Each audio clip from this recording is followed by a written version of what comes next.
Adam Carolla is back on the road. May 2nd and 3rd in Port Charlotte, Florida at Visani's Italian Steakhouse and Comedy Theater. Sunday, May 4th in Melbourne, Florida at the Melbourne Auditorium with Terrence K. Williams. And then the Ace Man jumps over to the Pacific Northwest May 30th and 31st at the Tacoma Comedy Club in Washington. Get tickets for these and other shows at adamcarolla.com. A man with more opinions on soap than on the Pope. Adam Carolla. Yeah, get it on. Got to get it on. No choice. We're going to mandate. Get it on. Yeah, Alex Bruesewitz is Trump's guy, his social media guy. So it's going to be an interesting guy to speak to about that subject, since a lot of people think that's what kind of turned the tide in the last election. All right. I went to church because because it was Easter. Peace be upon you, Ace Man. I never go to church. Maybe I've been to church 3 times in my life. I've been to church 4, 2 of them black church, 1 time Korean. Every one of them, we rumbled. Really? Yeah. There was a fight? Well, just a little fight club in the back, yeah. And Red Rover sent me right over. Real hardcore with the black kids. It was real fun in North Carolina. They fought back then. Well, yeah, we'd just have a little, the Korean church in particular had like a little karate fight club in the back. It was very awesome. It was Really? very. Well, my youth was formed by these experiences. Wow. I know. Well, what would you wear? You couldn't dress up for church if you knew there was a fight club. Church clothes, you know what I mean? But little kids, just kick your shoes off and get it on. How old were you? This just all sparked into my memory, about 11. Really? Yeah. Were any of the parents involved at all? No. It was like you go upstairs to eat yellow cake while the parents did their Bible study, and we just got it on. Would you fight hard? Yeah, good. But it was church rules, you know. No bloody noses or anything like that. How was your church experience? Easter. I went. I enjoyed it. I was immediately bothered because the dude in front of me. Okay, I have a thing which is I grew up worshiping not at the temple of the Church of Jesus Christ, but worshiping the fabric sofas. My whole life was like, you'd be walking with a bag of chips and someone would go, "Where are you going with that, young man? I'm going to watch you." "Not on that sofa. You will not get there." No. They invented something called a TV tray so that people wouldn't eat shit on the sofa. See, sofas have been around for 2,000 years. The TV sofa combination is recent.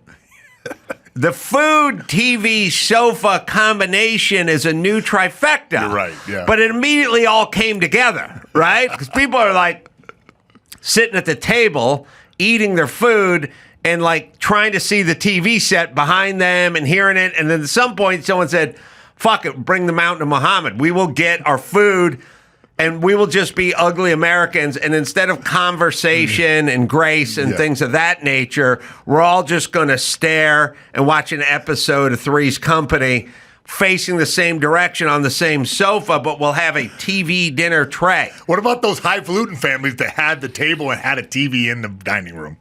That was some next level. Yeah, 80s it came around. We had one TV, and it was in my stepdad's room because my stepdad did not sleep with my mom. Quick, Zenith? Oh, yeah. With the yeah, no remote, 13-incher, but up on the chest of drawers. Well, I didn't know you could buy. They didn't know you could buy furniture that was for stuff and stuff. The TV, what would they call it? The TV tray, TV stand. There was one of them. Like there's one company that made them, just like there's one company that made folding chairs. They had the weird vinyl stripes on them, weird pieces of fabric. There was one for like 50 years, and then other people started making other ones. There was a folding aluminum beach chair. Yeah. And there was one TV tray. And you could eat off of the TV table tray folding thing, but there's no way you could be sitting on the sofa with, people had their sofa in plastic. Yeah. my grandmother in Philadelphia had her. First off, why have a sofa if you're going to be sitting on 6 mil visqueen instead of fabric? Why are we even picking it out? So if you're sitting on a plastic, your ass is stuck to it. They have no air conditioning. Philadelphia, summers, whatever. They're nuts. Okay. People would encase their sofa in fabric. People wouldn't, there was rules. You couldn't get near it. I came here once. I looked down on the floor of the next room where the studio was. I look down on the floor. I see my sofa pillow, custom pillow made for the sofa. It's laying on the floor. Oh. I go, what? Why? And it's across the other side of the room. I go, what? Why's my sofa pillow? Who moved it the other side of the room and put it on the floor? Ball Brian. Oh, yeah, I brought my dog. Okay. There's a kind of a weird narcissism, but here's, what I always say to people? I get it. You think it's a good idea to bring your dog and then bring my sofa pillow and then put it on the ground and whatever. Fine. We could have avoided this. You could have just put it back and then I wouldn't have known. But instead, I walked in and was curious about why my sofa pillow is on the other side of the room. I see the pillow on the floor. I'm a mushroom cloud laying motherfucker. Every time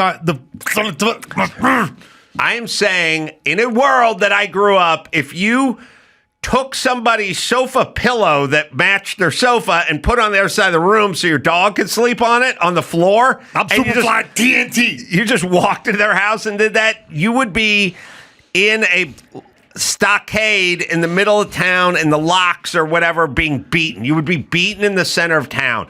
There's all right. We used to have a lot of rules about fabric. And now nobody cares. I'm standing in this church. I'm in the back.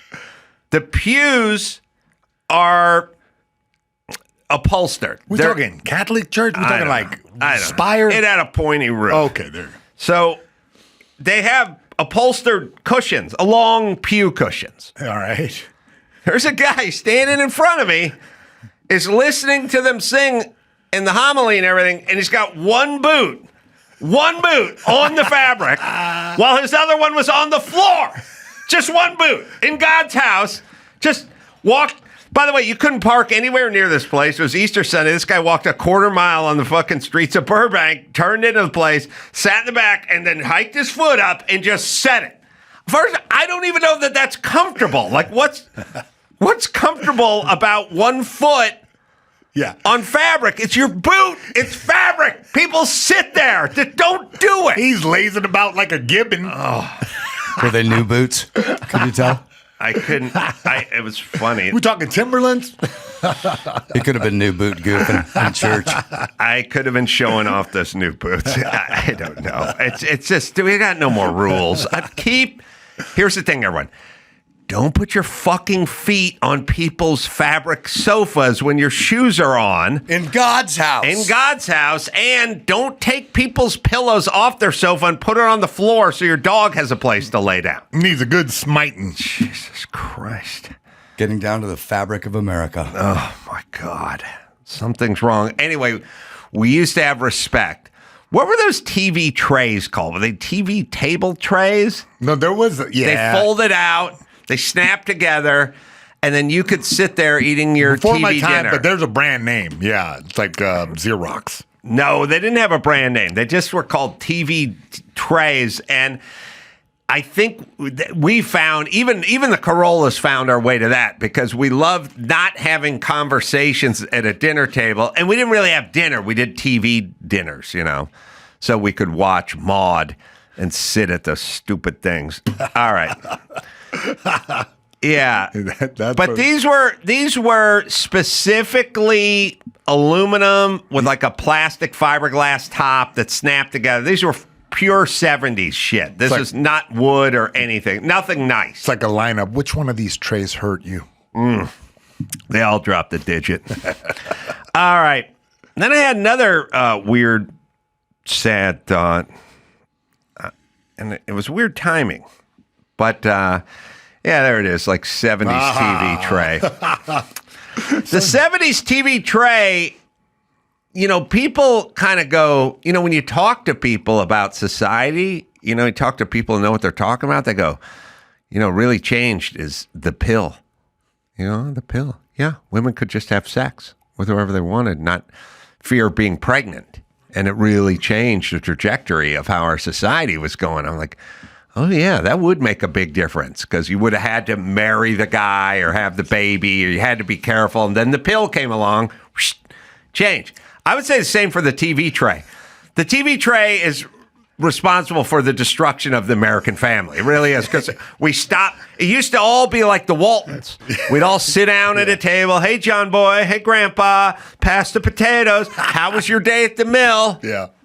Now it's all fuck it. All turn the same direction. Not turn and face each other. Not share anything. Grab a TV dinner and a tray. Watch Maude. Listen to Walter Cronkite. Yeah. Mm-hmm. All right. So I had a thing. So I went to church, and then I went to brunch. And the brunch, I figured out, was in NoHo. And then I announced, oh, it's by that old theater, the old Acme theater I built on Lancashire in 1990, maybe 91. And then I started reminiscing about NoHo, North Hollywood, NoHo Arts District, and how when we got there in like 90, 91, they were trying to rebuild, they were trying to rebrand it into a NoHo Arts District, but it was still kind of dicey and dirty, and there was still like a Pussycat Theater across the street and blah, blah, blah. And I said, I built that theater there, and I did drive past it, I feel like maybe a couple years ago, and it was still standing. It was not the Acme Theater anymore. It was Stanley Meisner Theater, I think. But as I drove by and sort of looked through the window, I could see the box office that I built and the door that went into the theater and so on and so forth. And I was proud to say, man, they're still using it as a theater. Now, I just built it out. It's a storefront. It's got 4 walls, a floor, and a ceiling. I built a theater, risers, stage. Wow. I built a theater in there. And then I used the theater for several years before I quit and just sort of try to get back, figure out a different way to go comedically. But anyway, since we're in the neighborhood, I made sure car was parked. I walked up the street to see if the theater was still there. The theater was not there. It is now a wine bar. So now that must have just happened in like the last year and a half. Yeah. So they tore out all my work and put in a wine bar, and I was philosophical. I was like, look, your theater's gone, but at least people are getting drunk. They're enjoying it. In its space. So then I took note of the trees, and I looked up to see all these trees that they planted along Lancashire. Now, when I got there, when they were trying to do NoHo Arts District in 90, maybe 91, they showed up with a wet saw. They did a cutout of the sidewalk, pulled it out, put some potting soil there, and planted these little saplings, like just on a stick, just, 6 foot high on a stick. And I remember at the time being 26, 27, I remember just looking at these little sapling trees and go, well, it's going to be a while before these things get anywhere. And then I showed up yesterday and walked down the street, and these things were 25 feet with a Wow. with a stock that was 12 inches thick, and I was just like looking at them, and I was going, oh man, am I old?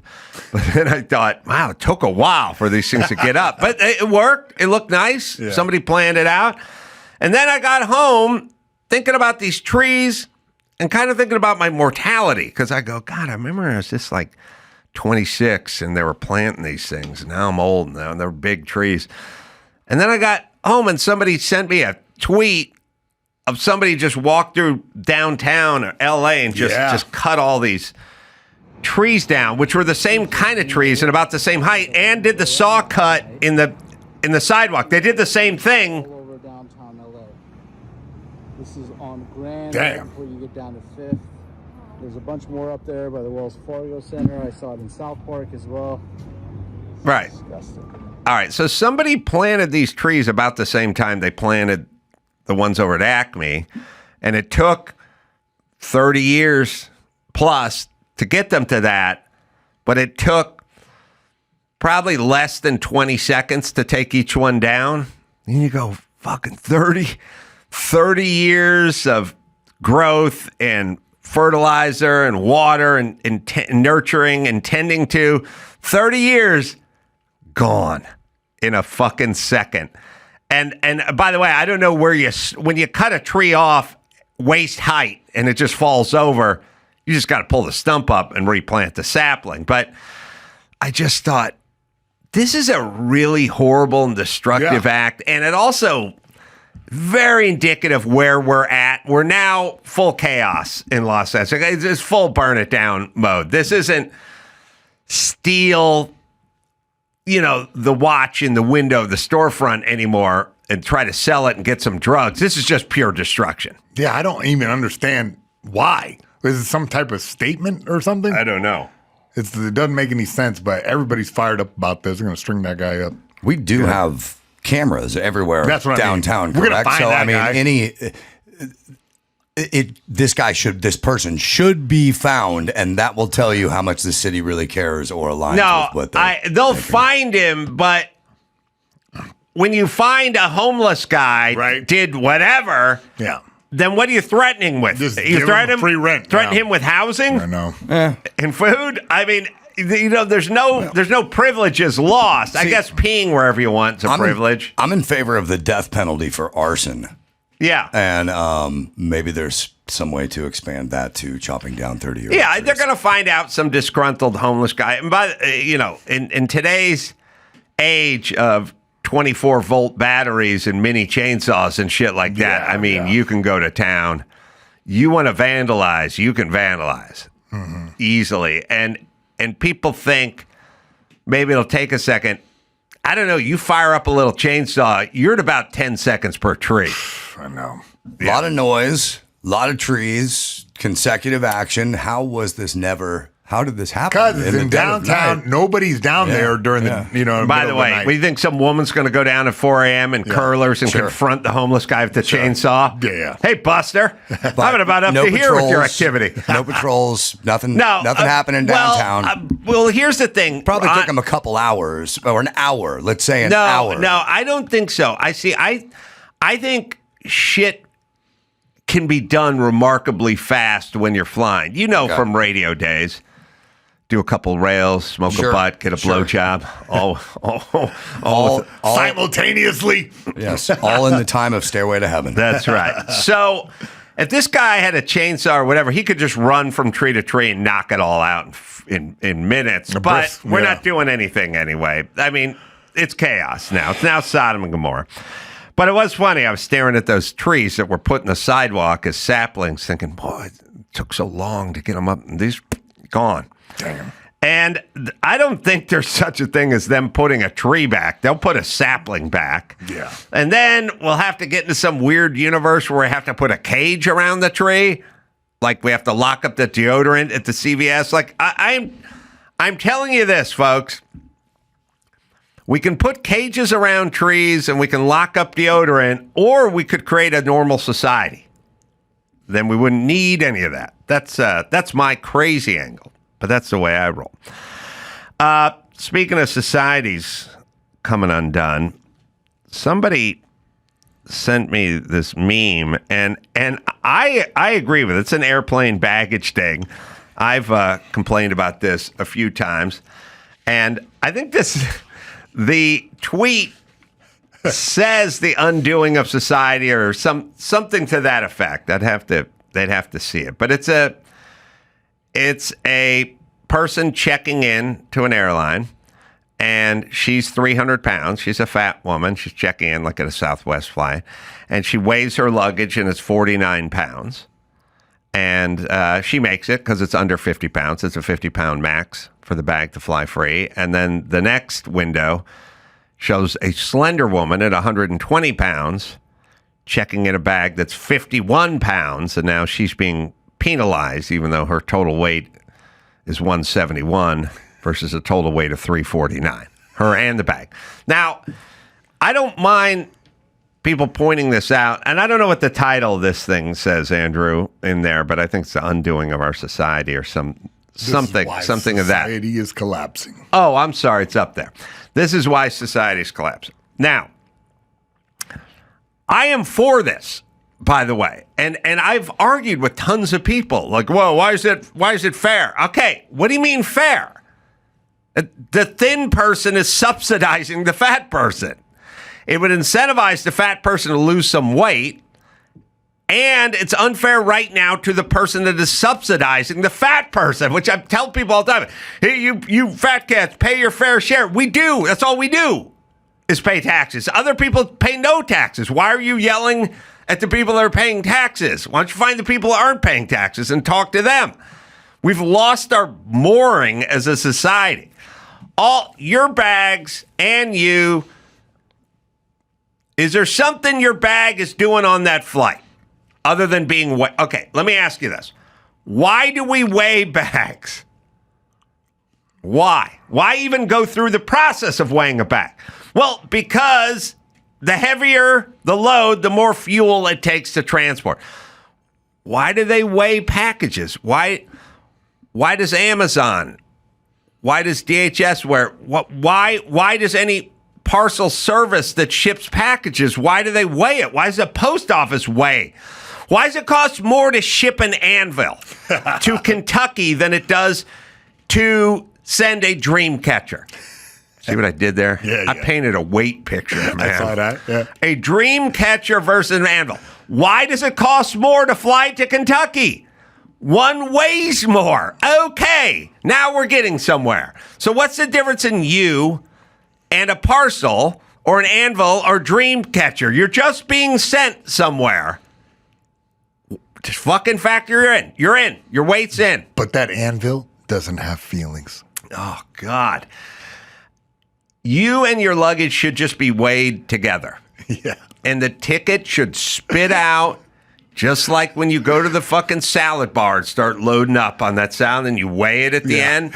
That's what you get. I just like the idea of like the cattle scale of people just walking through with their bags. You know what would be funny, though, is if they did start selling airline tickets by weight, large people would definitely not fly that airline. And so you'd be guaranteed a thin Airways. Large people would not fly in that airline. You never have to get wedged between a couple of tons of funds ever again. And or like a week before the flight when they were reaching for the lumberjack stack, they would push it away. Like they would start thinking about that weight. Every woman I know, sauna suit, and most men, yeah, most men and every woman I know would be thinking about stepping on that scale. Yeah, you're right. And it shouldn't be private. It should come up top, high, like a game show. You know what I mean? Yeah. And we get to see who's tipping those scales and what they're tipping them at. Step right up. Yeah, and then the ticket would just come out based on the weight. Ding. And again, you go, well, this would be unfair to fat people. Well, it's unfair to thin people right now who subsidize fat people. And they always talk about the advantage of a guy being over 6 foot and being kind of well built, you know, in terms of society. Good. Give it to the gymnast guy now. Let him have a break. You know what I mean? The big, tall, strapping guy, played football, high school, and, you know, he was, you know, big man on campus. All right, he's going to have to pay a little extra. I'm fine with it. All right, let's see. Now, I've also talked about journalism and how where we're at with journalism is the follow-up question. It's not the first. So the first question must be asked. And then when the first question gets shut down or ignored, they then don't follow up. And then they say they asked the question, but they never got the answer. Yeah. See what I'm saying? Yeah. And this is all we do. It's a new form of journalism. You let the deflect happen and just stop. Yeah, you go, well, look, you're going to sit down and you're going to talk to Joe Biden. You're going to have an interview, right? And then you go, I like Joe Biden because I work for CNN. and I want him to be president again. But everyone's kind of talking about his son and the dealings and his business and Burisma Energy and Ukraine. So I can't make it seem like I'm rooting for Joe Biden because people wouldn't think I was a journalist. So I'm going to have to bring it up. And then I got on my list. I'm going to bring it up. So at some point I go, I'll couch it a certain way. I'll go, people on the other side of the aisle are saying that Hunter Biden did some improper business dealings in Ukraine. What would you say to them? Which is like weird way of doing it because like I'm not asking, but I got some uptight friends that want to know. Yeah. So they get themselves out of there, and then he goes, I've never spoken to my son about his business dealings ever. And they go, okay, now you're celebrating a birthday coming up, aren't you? All right. Then they go, I asked the question. Mm-hmm. Now he's going to say that, and now you got to go. There's a long paper trail of your son and money coming from offshore accounts. You got to get into it. Uncomfortable, but you're not doing your job otherwise. So Michael Strahan, award-winning journalist in defensive end, Michael Strahan talks to Kilmar Abrego, the unfortunately named Kilmar. Yeah. The weird, I've never even heard that name in my life, but it starts with Kill, about being a gangbanger. But he asked his wife, who's back here in the States, about him. She filed a bunch of papers with the police department, restraining order, whatever, saying he was beating her. Okay? And so, by the way, she wouldn't be a big fan of my scales at the airport plan. I'm just going to put that out there. But Strahan's got to ask, because it just happened recently that papers came out, court filings, that she'd filed papers saying that he physically abused her. So Strahan has to ask. Otherwise, he wouldn't be a journalist. So here he goes. Have to ask it. You did take out a temporary order of protection against your husband in 2021. Were you in fear of your husband?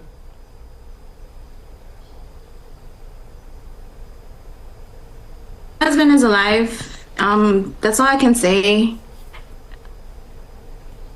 Okay, and I'm not going to push on that apparently. But how much hope? Okay, I'm not going to push you on that. She didn't answer the fucking question, so feel free to push, Strahan. Feel free to do your job. You can go, all right, your husband's alive, but I didn't ask you that. We all know he's alive. I'm asking about this paperwork that you filed and a restraining order. Mm-hmm. Well, anytime there's a domestic, they automatically file that. Like, even if there's no, like, say, oh, he didn't do anything, it doesn't matter. Like, they just file that. Well, you got to call them at some point, though. They don't just come to your house, right? That's exactly right, yeah. So, look, she had a report, and the report said he punched her, threw his boot at her, or whatever. I'm always a guy. I'm like you at church. What kind of boot? A nice boot? Caldera Labs, guys, let's be honest. We'd all like to look a little younger, maybe feel a little more confident when we look in the mirror. That's exactly what Caldera Lab is here for. Their high-performance skincare is designed specifically for men, simple, effective, and backed by science.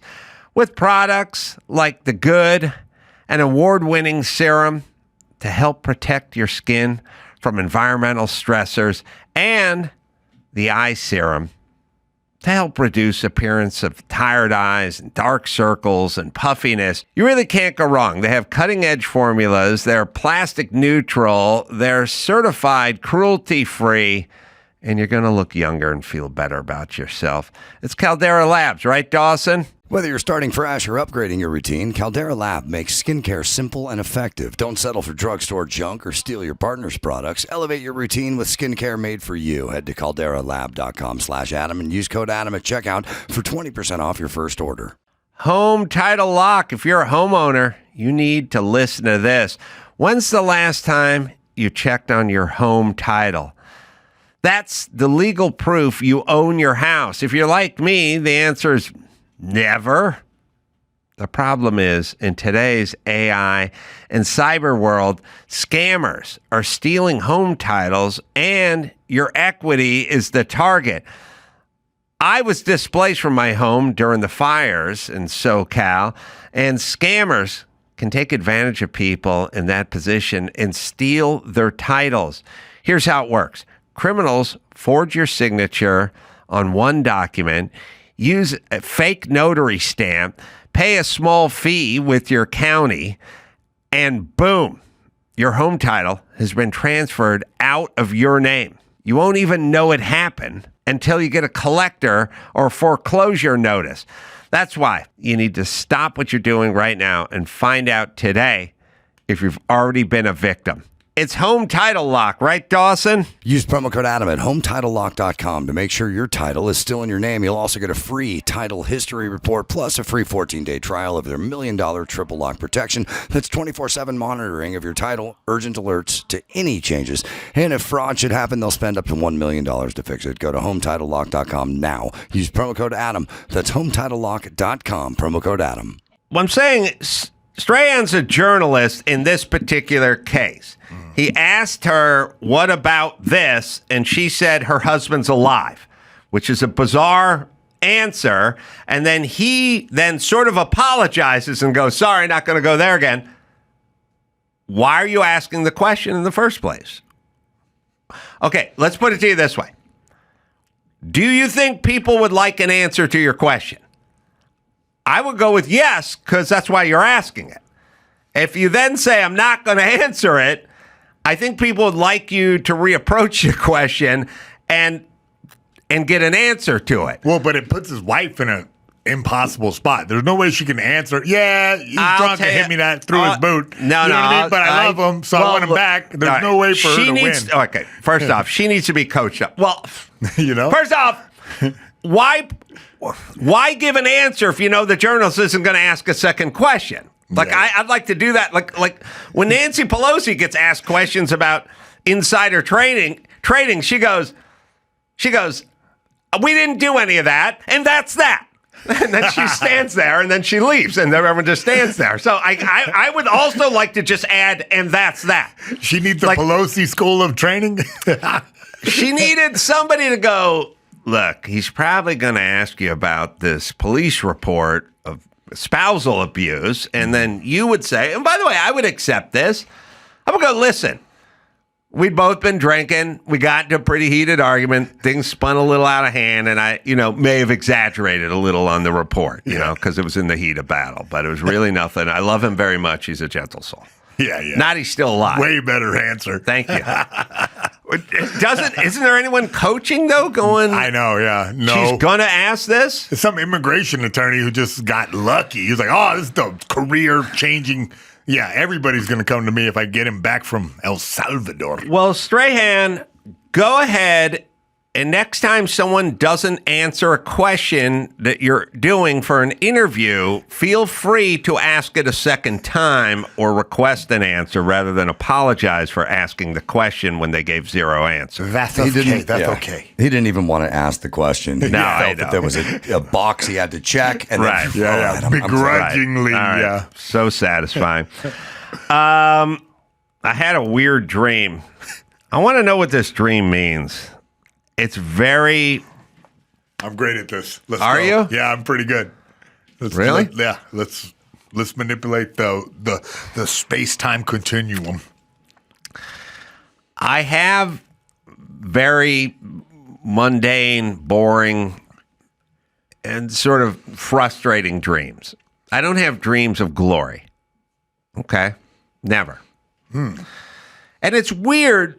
It's weird because I've done enough stuff, won some races and won some games and hit some home runs and stuff. You've had a storied career. I don't understand how you're just having banal dreams. Yes, you'd think I'd have some sort of dream about hitting a home run or winning a car race or something because I've done it and I know what the feeling is. It's a great feeling, And so, but my dreams are very boring and benign and kind of with like a little bit of frustration and a little bit of And here, I had one the other day that it just encapsulated my life as a dreamer. It was every dream I've ever had.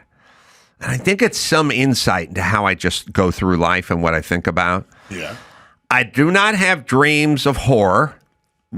Rare occasions, some violence or something, but very rare. And I do not have dreams of conquest. Just, no. And maybe it's to not wake me up. Because if I won the Kentucky Derby or something, yeah. I'd go, wait a minute. This isn't, I must be dreaming. I would wake up. Yeah. I have a dream that I'm outside of Dawson and Andrew's favorite joint, the Smokehouse over here. Because somebody was telling me, yeah, we got to keep that place alive, man. It's a good place. It is, yeah. And I was like out in the parking lot or something. I was like in my car or something. And I was with somebody who worked here, but it wasn't like one person. It was a combination of like 3 or 4 guys that have passed through this place over the last 15 years. Just sort of generic employee dude. Okay. And I'm sitting there in my car, and I see Trump pull up in like a limousine in front of the Smokehouse, and he gets out of the limousine, and he's going to go to dinner. And I think, oh, yeah, I know Trump.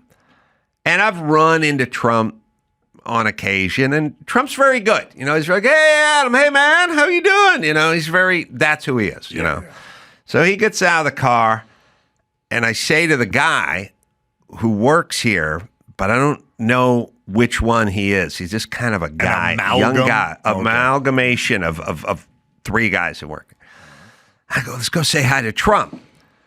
And I walk up to Trump, and I go, hey, Donald, it's Adam Carolla here. And he goes, oh, hey, how you doing, Adam? And I go, good. And then we all pause, and Trump pauses, and he looks at the employee guy next to me, and I look at him, but I can't remember his name. Kamala Harris.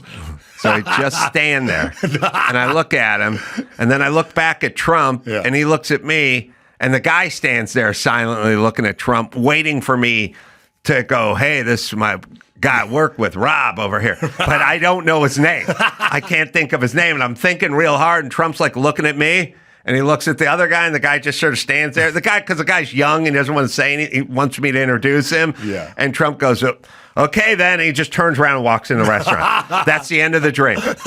What did we accomplish? What did we accomplish in that dream?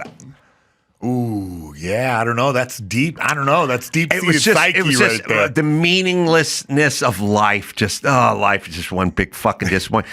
It's not like I saw Trump and Trump said, "Come on in, you're eating with me, bro. Yeah. What's your drink?" It was nothing.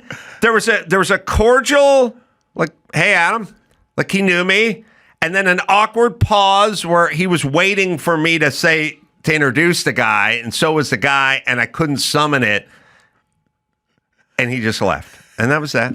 I got back in the car. I've found that every dream I have is ultimately a letdown. Yeah. And I think you may be in the same kind of boat. No matter how good things are, it's going to get fucked up. Well, I have a theory. I have 2 theories. I've never had I can't remember a good dream. Oh, you don't? That I had. I don't think. I mean, I don't always have bad dreams. I just have dreams. Yeah, I can't pick up chicks in my dreams. Yeah, absolutely. Like my dreams, Cannot. like Can that never chick's close the hot. deal. She likes me. She says something nice. Something goes wrong. Never works out. So we're doing this so I can. Okay, but I am a expectation manager extraordinaire. People will say, like, I got a good feeling about this show tonight. I'll go, don't. Yeah. We'll see how it goes. Don't say you got a good feeling about it before we do it. Or, you're going to get that house. I got a good feeling we're going to get that. I go, don't. Yeah. Just to manage that expectation. I think when I'm sleeping, I'm managing my expectation. You're right. Because I woke up and I was like, oh, good. That would have been embarrassing if that thing actually happened with Trump, and it'd be disappointing. And I think I'm managing my expectations while I'm asleep. Yeah. Yeah? You're right. Yeah. I think you're on. All right. That didn't seem particularly insightful, Mayhem. You build yourself as like a dreamologist. Here's the thing. All right, I'm just going to say, I believe this is more of a metaphor. Like, it's not, what does Donald Trump represent to you? You know what I mean? It's not exactly Trump himself, but the idea of Trump and kind of this right-wingosphere that you're in. And then the person that you're trying to introduce represents some type of idea that you haven't gotten across to the overall audience. Yeah. That's my take on it. You know, that. if Trump was in your dream, if Trump was Kid Rock, then I would tell you that dream means that if I ever have the chance to party with Kid Rock and you don't help with that, I will forever hold that grudge against you. That's what that dream would mean. I did have a chance to party with him a few months ago. Oh, what the hell? I did I'm waiting for that invite. Yeah, I did his Ryman show. A show at the Ryman Auditorium in Nashville. It was like charity comedy. Oh, it was great, yeah. Speaking of Trump, there's a great protest lady. I don't know what's going on out there in this man's world, but there's a lot of middle-aged white folks hitting the street just going nuts all day out in the sun. Yeah. It doesn't feel satisfying to me. I was here all weekend organizing shit, and it feels super satisfying. Let's see if we can get a take Trump's dick out of your mouth count. I'm looking for a count here. I'm going to try to do this. All right. There's a middle-aged woman, and she's wearing a shirt with a gay flag on it.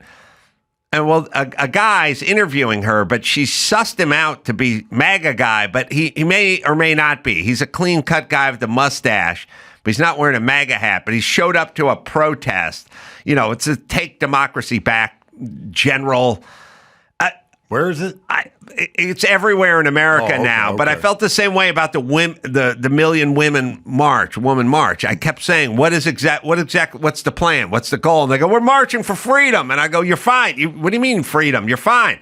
We're doing freedom. Well, what do you want? At some point they go, I don't really know what we're doing. And I don't really know what they're doing, but they want democracy. Facebook told me to. Right.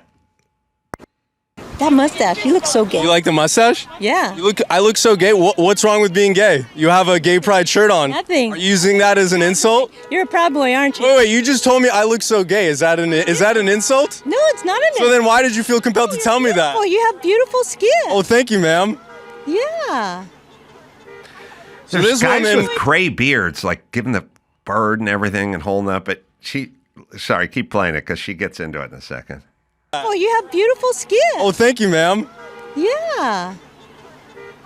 So this woman wearing a gay pride shirt just came up to tell me I look so gay. Stick out of your mouth. Take Trump's dick out of your mouth. Take Trump's dick out of your mouth. Take Trump's dick out of your mouth. Take Trump's dick out of your mouth. MAGA, fuck off. MAGA, fuck off, MAGA, fuck off. What is this?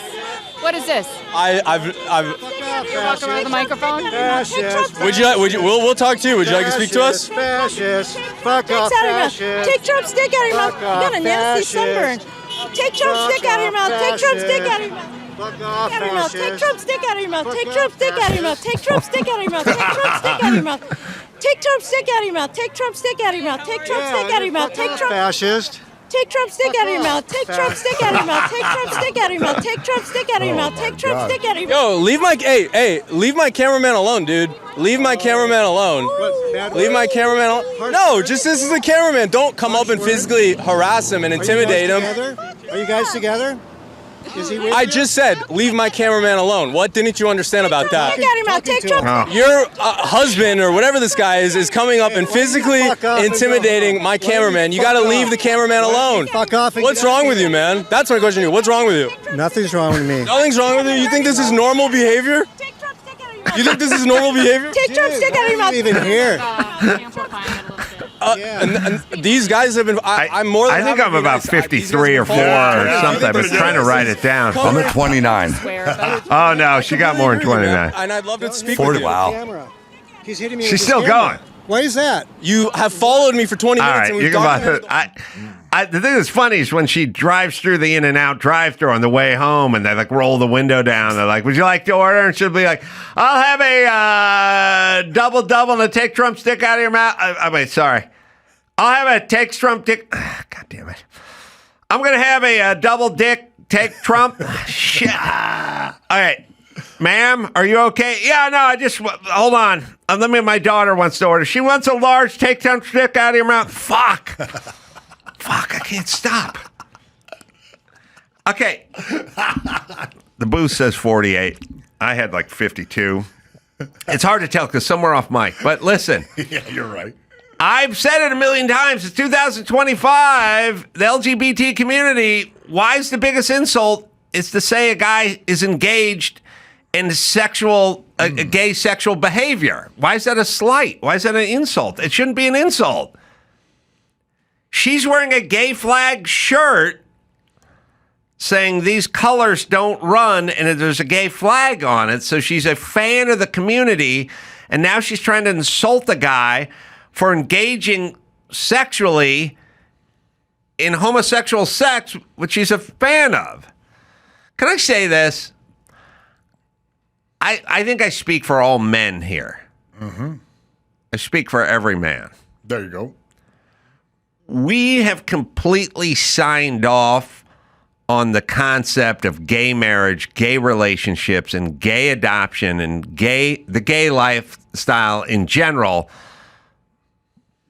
But if we see a guy sucking another guy's dick, we'll fucking vomit. Or even make out. I will put my hand up. If two dudes are making out, I will put my fucking hand up. If straight guys are invited to a gay marriage and then they now go, the groom may kiss the groom and they lean over, you're going to see 128 guys put their fucking hand up. And who, by the way, bought these guys crock pots and shit? Yeah. They just don't. So as much as we've signed off on the concept of gay unions and relationships, the dick in the mouth is still an insult. In practice, we It's don't still want to weird. watch it. We don't want to watch it. But it's still weird that it's an insult from someone who's down with the movement, like she was. Now, you can go, well, maybe it's only an insult if you're not gay. She's using the fact that if we visualize that, we're like, to like turn it against us. You know, the concept of Trump. Right, but I wouldn't yell at a gay guy, stop fucking Melania. Because I'd go, whoa, I just got a boner. Like, that sounds good. Yeah. All right, I'm just saying, if it's a good thing, don't use it as an insult. That's all. All right, I got one more, and then we got some news coming up. It was funny.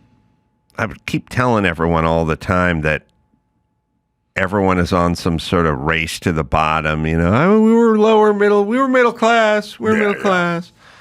Everyone used to round up. Everyone used to talk about having more, being better off than they were. And now everyone's just rounding down. And, you know, everyone's middle class. Everyone's working class. Everyone's living paycheck to paycheck, all this shit. And Newsom was giving this speech about him and his family and this, that, and the other. And when he was in here, he was telling me his parents were divorced, was raised by his mom, raised by a single mom. We'll listen to the clip, but then I'll tell you where Newsom comes from, like who his dad is. First off, if your dad has the third behind it, don't even come in. Don't even start with that shit with me. The third. Jim Carolla, the third. All right, here's the clip. Well, how can you not be? I've got 4 kids. 80% of their toys under their Christmas tree. $9 million house. I've got family members living paycheck to paycheck. Mm-hmm. Many family members. Mm. My mom, who passed away years and years ago, was one of them. Paycheck to paycheck, that poor woman. I mean, no rationale, no plan, no conscience to what it's doing to real people. No consideration of congressional responsibility. Where the hell is Congress? When he says where the hell is Speaker Johnson? That's when he said his biggest bullshit your job. is. They're sitting there passively as this guy wrecks the economy in the United States of America, which has dominated the global economy. Don't take my word for it. The Wall Street Journal. All right. Now, his dad is William Alfred Newsom III, which, by the way, sounds like Batman is making up a rich guy's name. Yeah. You know what I mean? Like in a comic book, the guy lives on the hill with the limousine. That's William Alfred Newsom III. That's his dad. richest white name there is. Yeah. It was an American judge, and he looked after the Getty Family Trust. Getty, richest family. I did not expect that. Oh, and $2 billion he was in charge of.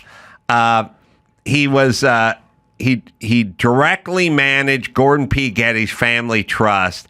He was also appointed to like the California Supreme Court. He's a fucking rich white guy, lawyer, judge who's in with the Getty fucking family who bankrolled Newsom. So don't give us any of this paycheck to paycheck, hard scrabble, single mom bullshit. Your entire fucking family's been running California into the ground for decades, in generations. Ugh. William Alfred Newsom III. You know, I got to say one thing. Sad. But if you are a successful dad and you give birth to a boy or girl who ends up becoming a Democratic politician, and you're successful, your fucking name will never be uttered ever again. Your legacy will be nothing. You'll have a son who's running for governor who's talking about his mom the whole time. He'll never fucking bring your name up. Yeah. You'll never your name will never come up. Now, if you're Joe Biden and you can weave this tale about your dad, you know, hard times, sitting down at the breakfast table, Joey, there's two fellas kissing over there. Get used to it, because that's a good thing. Colored folk living amongst the white. That's a good thing. My dad would say, Joey. Okay. If you can construct a fantasy sort of dad who called you Joey and worked hard, came home, lungs filled with coal dust. He sat at the table. Him and mom tried to figure out how to make ends meet every night. Like every night. By the way, I've been with a lot of women. I've never fucking sat at a table and went, what's going on with the end and the meat? Where's your end? Where's your meat, bitch? We got to get the ends and the meats. Yeah. I've been poor, but I never sat at a table with a woman and just fretted over cable bills and shit. But all right, that's what Joe Biden's fantasy dad did. But Newsom can't pull that shit off because his dad was William Alfred Newsom III, and he worked for the richest family in the world, and he was a fucking attorney and a judge. So his name will never be uttered by his dad. Now, if his dad worked in a coal mine or worked as a merchant marine or something, then we'd get story after story about him sitting there going, Gabby, I worked on a Liberty ship in World War II. That's what we'd get. So he'll never be brought up, which now worries me because I'm very successful. And one day my kids are going to have to talk, but they're not going to seem like they came from privilege. Sonny running for governor? No. Newsom was born out of wedlock, correct? I don't know. No, his parents were married for 5 years is what I know. I don't know about the... I don't think I wonder it was if there are any other sons because... he should, by all means, should be William Alfred Newsom the fourth. Billy Jr. Billy the Fourth. Yeah, Billy the Fourth. Mm-hmm. Yeah. Yes, his daddy didn't like him. He was close friends with Gordon Getty, which is Newsom's best buddy was the son of J. Paul Getty. So probably some good snacks in that guy's pantry, right? Definitely. Lived in his house during the 40s while attending. Probably not the 40s, because I don't think Gavin Newsom was born yet, but maybe something's a little off in the dates here. But he comes from lots of fucking money, and his whole family ran California. So don't give me this fucking, he has lots of, who's living paycheck to paycheck in his family? Yeah. No okay. One. And then where's he get the $9 million house again? Makes $200,000 a year. All right, we'll take a break, and we'll come back with the news right after this. O'Reilly, you know the song. O'Reilly Auto Parts. Boom. Yeah, they're in the business of keeping your car on the road. Cars are getting expensive these days. You got to get a few more miles out of the one you're currently driving. O'Reilly Auto Parts offer friendly, helpful service and the parts knowledge you need to maintain and do the repairs. I've always been an O'Reilly guy. They've always been out here in SoCal where I've lived, and I've always worked on my own rides, so I've always used O'Reilly.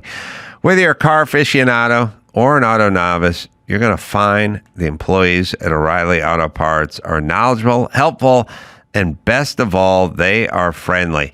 Stop by O'Reilly Auto Parts today or visit us at O'ReillyAuto.com/Adam. That's O'ReillyAuto.com/Adam. Simply Safe. Well, there are things that I've worried about at the home over the years. People always set their sprinkler timers to go off at like 4 in the morning because the sun's down, but then the main breaks and the thing's leaking in the middle of the street and you don't even know it. So that's something I would think about. But with Simply Safe, millions of Americans enjoy greater security and peace of mind every time they arm their system when they're heading out in the morning or locking up at night. But traditional security systems only take action after someone has already broken in, and that's too late. Simply Safe's Active Guard outdoor protection can help prevent break-ins before they happen.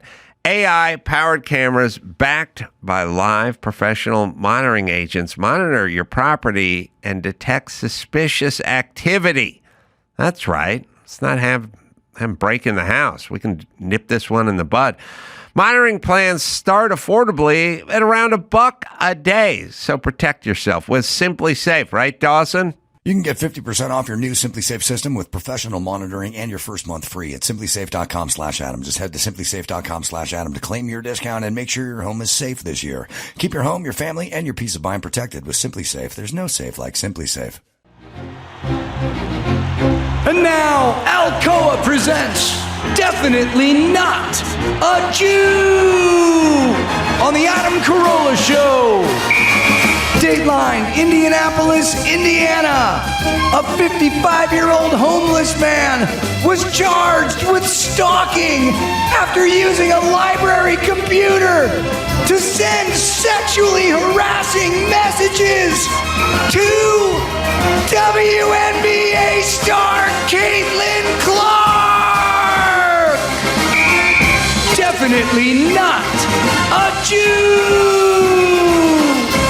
All right, what do we got in the news? A lot of celebrity news today. Elizabeth Hurley and Billy Ray Cyrus spark romance rumors with kissing photo on Easter. Oh, she is hot, man. She is. She's a classic. Not only do you get the accent with her, you get the classic beauty thing going on with her, and it's all genetics. And if you're cut out of a certain cloth, it'll stay with you well into your 50s and 60s. And she's got it.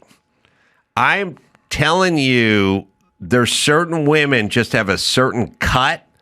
It's just the way they're shaped. I know. And that's it. Just fucking pure genetics. Now, what about Billy Ray Cyrus? Isn't he a specimen? First off, his hair's longer than hers. I don't know what's going on with him. I don't like any guys with long hair. That's a wig, man. What is that? I don't know. He's got blonde extensions. Something's amiss. Awry. A foot. There's something. A foot is amiss. A miss is a foot. There's something afoot. The only reason he's famous is because of a shitty song, "Achy Breaky Heart." That was the dumbest song in the world. It's a novelty. Think you'd understand. Yeah. That's it. That's it. Is that the only hit? And is it 30 years ago plus? More. 40 at least. 40? Yeah, but he had a baby. You know what I mean? Miley did her thing. I'm going to say it was like 89. I don't know. Let me see. He started an empire out of that goofy ass song. Yeah, no, great businessman, real well done. But what if his name wasn't Billy Ray? Was there something about the Billy Ray part that worked? There's got to be the name's You're got to right. be No, right it to is. keep things going. It's in high school, we called him Really Gay Virus. All right. Well, if you knew him in high school, then you can probably stamp a timeline on that, Dawson, I'll bet. And we can narrow it down. This was a little earlier than I thought. Either way, I don't like it. She's too good for him. And I don't like it. Hats off to that Goofy. I'm glad. Speaking of hats, I wish you'd fucking put one on. I can't. His hair's driving me nuts.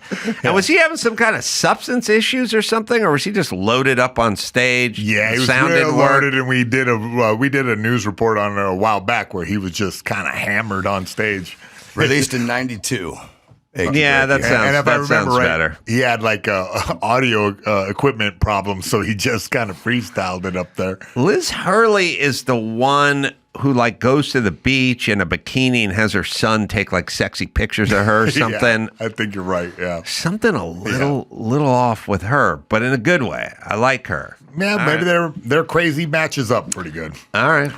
In other news, Rosie ODonnell says Lyle Menendez was instrumental in helping me heal on a lot of stuff and one of my closest friends. Yeah, the two bonded over their shared trauma, and the comedian says Menendez helped her through parenting struggles as her child Clay, who is autistic. Wait a minute.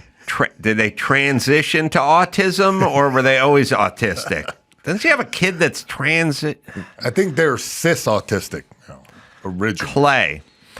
Okay. She was molested. This is, by the way, the reason pedophiles need to be put down is because it's really the only gift that keeps giving. Yeah. You know what I mean? Like, she gets molested when she's 9. And at some point, she's in Ireland at 66 and wakes up in a cold sweat like it was yesterday, right? Yeah. Even though it's been 50 some odd years, right? Mm-hmm. But did she claim that she was... Yeah, as I understand, they both had this type of abuse. Molestation. That's what they bonded over, yeah. Man. You know, the thing that's weird is these people get abused, right? Mm-hmm. When they're kids, and then they become sort of infants in a weird way. It can be brought back to that place. And they're hurt and they're damaged. But they do a lot of lashing out and a lot of offense for people that should be on the defense, like should be going, I can't come out of the house today. I'm in a fetal position. I'm having a bad day, whatever. But they do a lot of attacking, which is, I know it's a part of it. It's just counterintuitive. Like you're either attacking someone or you're in a fetal position crying. And my thing is like, I like to be in between. I'd like to not be attacking people and then also not be in the fetal position, just sort of taking it down the center, Yeah, her life seems so, it feels like needless torment. Do you know what I mean? Like she's a funny and talented person. Okay. Well, when they pay you to be tormented, and they pay, don't you think that you normally go to that stimulus if they pay you a lot of money to complain about things or say I don't know who something paid. bad? Here's what I'm saying. There's a guy named Jerry Seinfeld. He just does comedy. He's what's up with peanuts. Now he's rich and he seems to be okay. Yeah. Could you just tear a page out of his playbook? You guys are about the same age. You've been on the scene since he travels around. He tells jokes. He enjoys himself. He likes Porsches. Yeah. He doesn't like my Porsche. He likes his Porsches. Infamously. And then he goes home and he does a podcast where he talks about Porsches. Okay, good. Seems happy. You can do it. It doesn't all have to be this. We don't need all the chaos, is what I'm saying. I would like the Menendez boys released for that matter, but yes. Yeah. Oh, okay, yeah. Oh, yeah. They do not pose a threat. Yeah. And so for that reason, I'd like him in prison, got involved with the, therapy dog program. So O'Donnell's all about it. She has a 12-year-old with autism. Yeah, Clay, yeah. Clay. But doesn't she have a family member that transitioned as well, like a daughter or something? Listen, how are we supposed to keep track of everyone if everyone's transitioning? Changing their name Like, all the time. doesn't she have a daughter? I mean, a son. I mean, isn't Chaz Bono? No. Shit. What's Chaz going by? Shit. Chastity. Doesn't Cher have a daughter named Chaz with a dick or something? How the fuck are we supposed to keep? What are her pronouns? Her pronouns are they and them and it. With a dick, though? Same chick? I don't got enough fucking hard drive space to keep track of every celebrity's transitioned kid. Yeah. Also identifies as... so Rosie, the son with autism, identifies as non-binary, but there's no other child. Just the one. I swear she has a daughter. Yeah, I thought so, too. This should be on the internet, fellas. She has a daughter who transitioned, who left or something. Non-binary Clay is the daughter. Look, she has an older daughter somewhere. I think we can find it. But this is what I'm talking about. Yeah. Between the they and the them, like then they and them, 2 daughters? No, 1 daughter. No, 1 daughter? No, what's the daughter's name? Clay. I mean, the son? No, the son's the daughter. They? No, them. Wait, 2 daughters? No, just Clay. Clay the son? No, Clay the daughter. They, them. But so then there's another daughter? Need a flow chart for this. So Rosie O'Donnell has 1 child and 1 child only. And that's all we got. There is no second child. That's older and on the move. News to me. She has 5 kids. All right. Well, now it's starting to trickle out. I'm not talking about this one person named Clay. I'm asking, is there an older daughter who's like non-binary? She ran away. She got into trouble. Something. Okay. Go ahead. We'll figure out who the daughter who transitioned was, who's got to be 22 or something, is what I'm saying. All right. What do you got? Molly Ringwald calls the Breakfast Club very white, and it doesn't represent our world today. Yeah, fans want to forget about a remake of the Breakfast Club and dismiss the possibility of making the 1985 teen comedy drama about 5 high school students in detention during a panel. There's Don't You Forget About Me, the Breakfast Club 40th anniversary reunion. I may be. It's a pop culture convention in Chicago on Saturday. I had one of my great confusing Mike August conversations. You know, Mike August has super confusing conversations. Yeah. I said to him a few years ago, I go, something Molly Ringwald, you know, I grew up with her, I knew her family, blah, blah, blah. He's like, yeah, she's in New York doing cabarets or a cabaret or something like that, doing a cabaret. And I go, oh, she's doing a play? No, cabaret. I go, she's doing the musical cabaret? Yeah, it's cabaret. She's doing cabarets.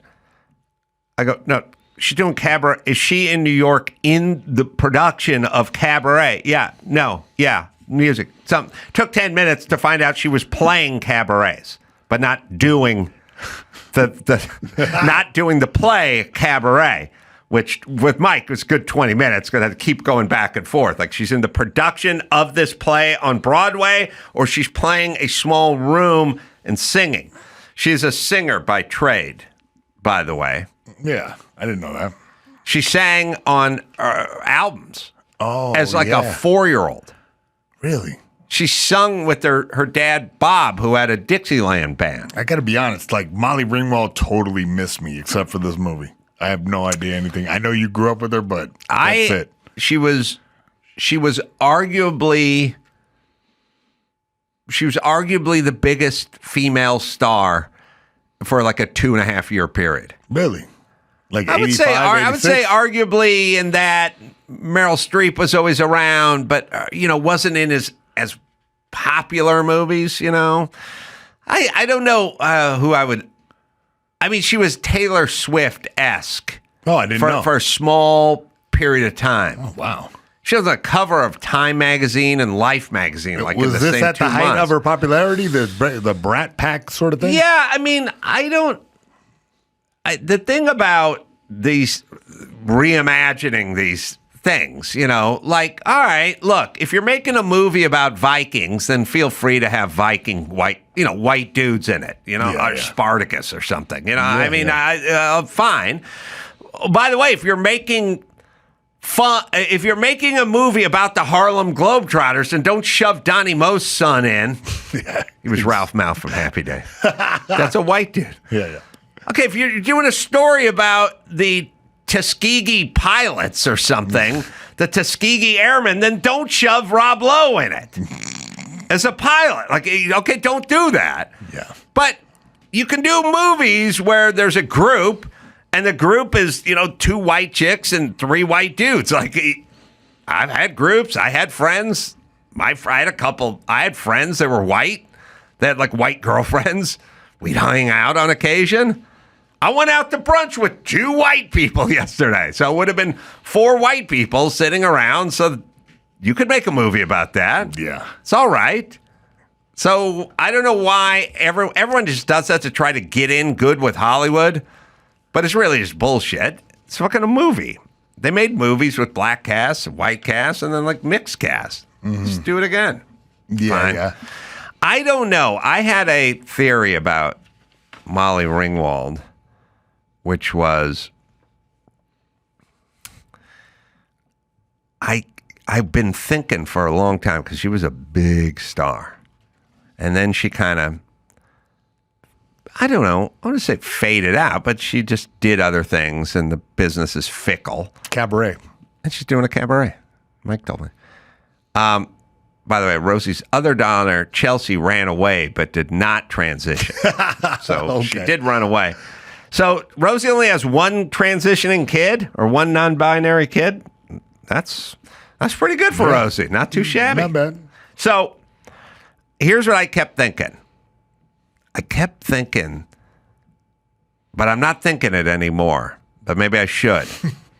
That Molly Ringwald was going to have some kind of comeback like John Travolta in Pulp Fiction. Oh, yeah. Remember John Travolta was doing like Daddy Daycare 3 or Who's Talking, Daddy Stop Talking, or Who's Talking to Daddy or something. He was doing these like farcical. Yeah. He was becoming a little bit of a joke. Yeah. He started off with Saturday Night Fever and things like that. And then Grease. And then he sort of became kind of a joke. And then Tarantino brought him in and it was like, oh, he's back. Yeah. I kept thinking there was going to be a Molly Ringwald type, one of those roles. Yeah. Maybe a little Oscar buzz. Yeah. She's capable. Right. So somebody would be smart to like bring her back. But there's something about it. I don't think she's looking for it or wants it or something. There's something. She's happy with the cabaret. I guess. But anyway, celebrity, stop weighing in on the cast and the white and the whatever. It's just fucking what it is. Yeah, she said it doesn't represent our world today and thought that it would be better with multiracial Here's the approach. thing. You don't need to make a movie about 17-year-olds who get detention. That doesn't need to represent our world. Yeah. That just represents some school in Illinois where they got detention. Yeah. By the way, that library didn't represent my world. I fucking went to a place clean. that looked like a prison with bungalows, trailers and shit. There was no library that looked like that. I know. I was shocked that that's what schools look like in the 80s, but then I know. No fucking way. My schools looked like mental institutions. They were gray, were boxes, had steel grates on the window, weird vinyl tile. By the way, the tile would be worn away. Yeah. Like maybe some weird wood pattern or something, but it'd be gone during the high traffic zone. That was just a weird beige thing. The wood pattern was gone. It was fucked up and old, and it was institutional. That's what I went. Just long hallways, doors on each side with grates on the windows. A lot of wire and glasses.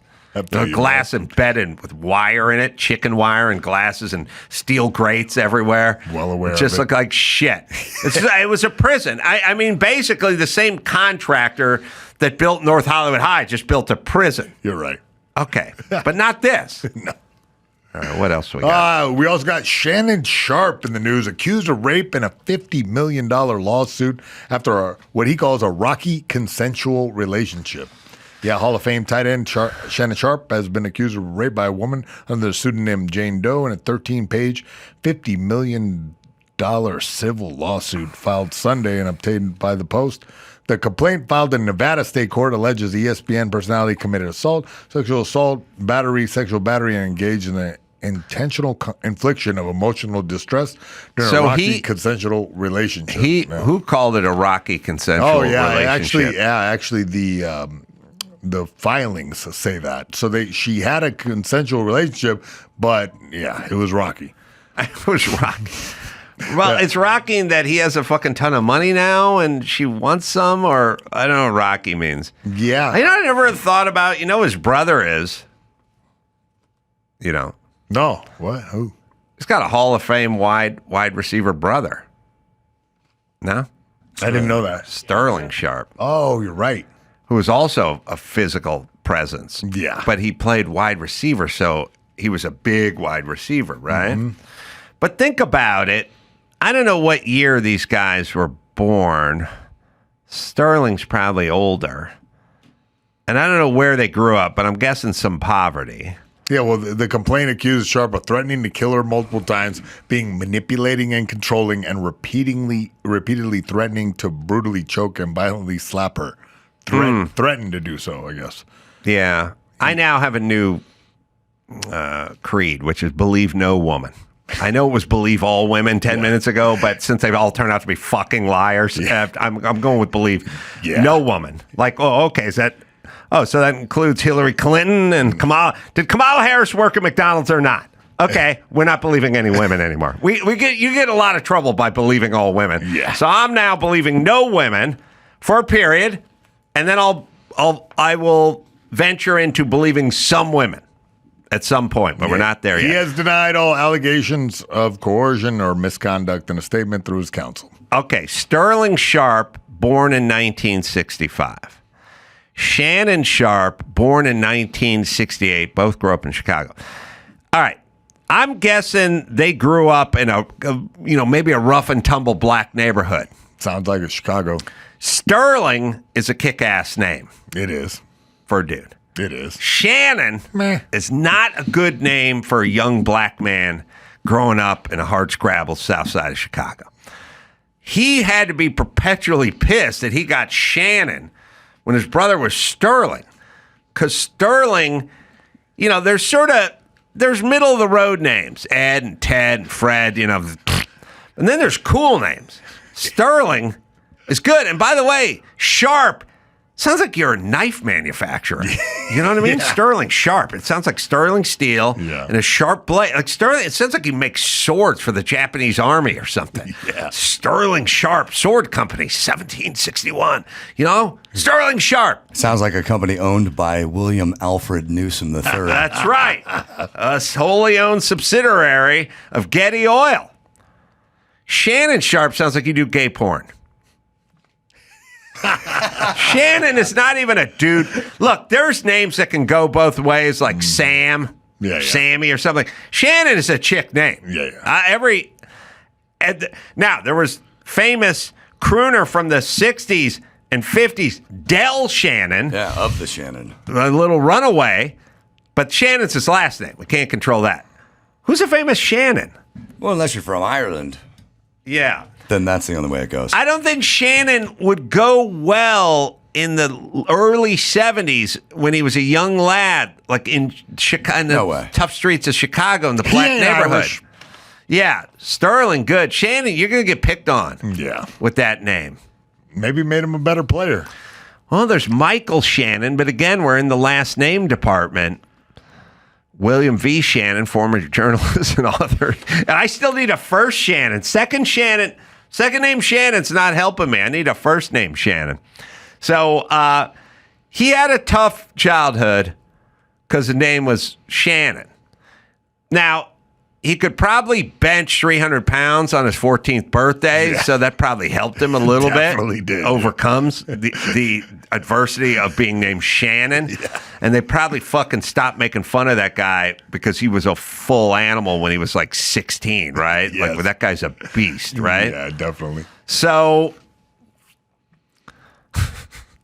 Shannon Hoon is the lead singer for Blind Melon. Yes. I don't count that as a famous Shannon, but okay. I work for K-Rock, and I didn't know the guy's name was Shannon. All right. But he probably didn't grow up on the south side of Chicago either. So he grew up with a tough name, which was exacerbated by his brother's amazing name, Shannon Sharpe. Sterling Sharpe. Does Sterling have a name a middle name that even helps. Sterling Sharpe, again, sounds like they make katana swords for the Japanese. Sterling Silver Sharpe, right? Yeah, or Edge or something, like something cool, you know? Yeah. Now, if it's Gerald, then I'm wrong. But if his middle name is something good, it could help even more. Yeah, right. All right. The woman is represented by Mika Nash and Tony Busby. Busby represented more than 20 women who sued Browns quarterback Deshaun Watson beginning in early 2021, alleging sexual assault and misconduct. Watson served 11-game suspension from the NFL and was required to pay a fine and undergo treatment. Oh, I got to apologize to everyone. One of the toughest heavyweights in a long time. Oh, yeah. Shannon Briggs. Yeah, we forgot about him. We forgot about Shannon Briggs. Yeah. I apologize to the Shannon. Briggs family. He was a big old fucking brick shithouse, Shannon Briggs was. So, does Sterling Sharpe have a middle name, and how good is it? Or does it help or hurt? Let's see. You know what I mean? Oh, no middle name. No middle name. That's a shame. Oh, maybe my dad was his dad. No middle name. He's got a nickname, but Sterling nickname Sarge Sharpe. Sarge is that's a good name, but Sterling Sharpe's good. All right, so maybe he did this, maybe didn't.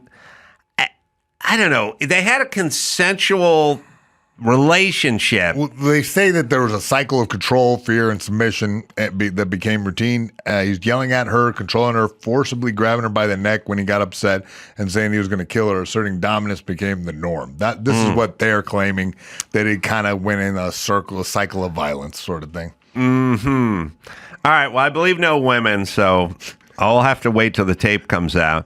But also, you know, when you start getting popular, making a lot of money, a lot of this stuff seems to bubble up to the top. Well, yeah, Sharpe was sued the day before. Front Office Sports reported that he was expected to sign a deal for his club Shay Shay, real popular podcast that would exceed $100 million with his contract. Yeah. So suddenly, half of that she wants. Yeah. I still, you know, there's a sort of part of this that doesn't make sense. Like, I was arguing famously with a famous female attorney, Gloria Allred, right? Yeah. And Gloria Allred represented the folks that were in the audience when Michael Richards went on his N-word tirade.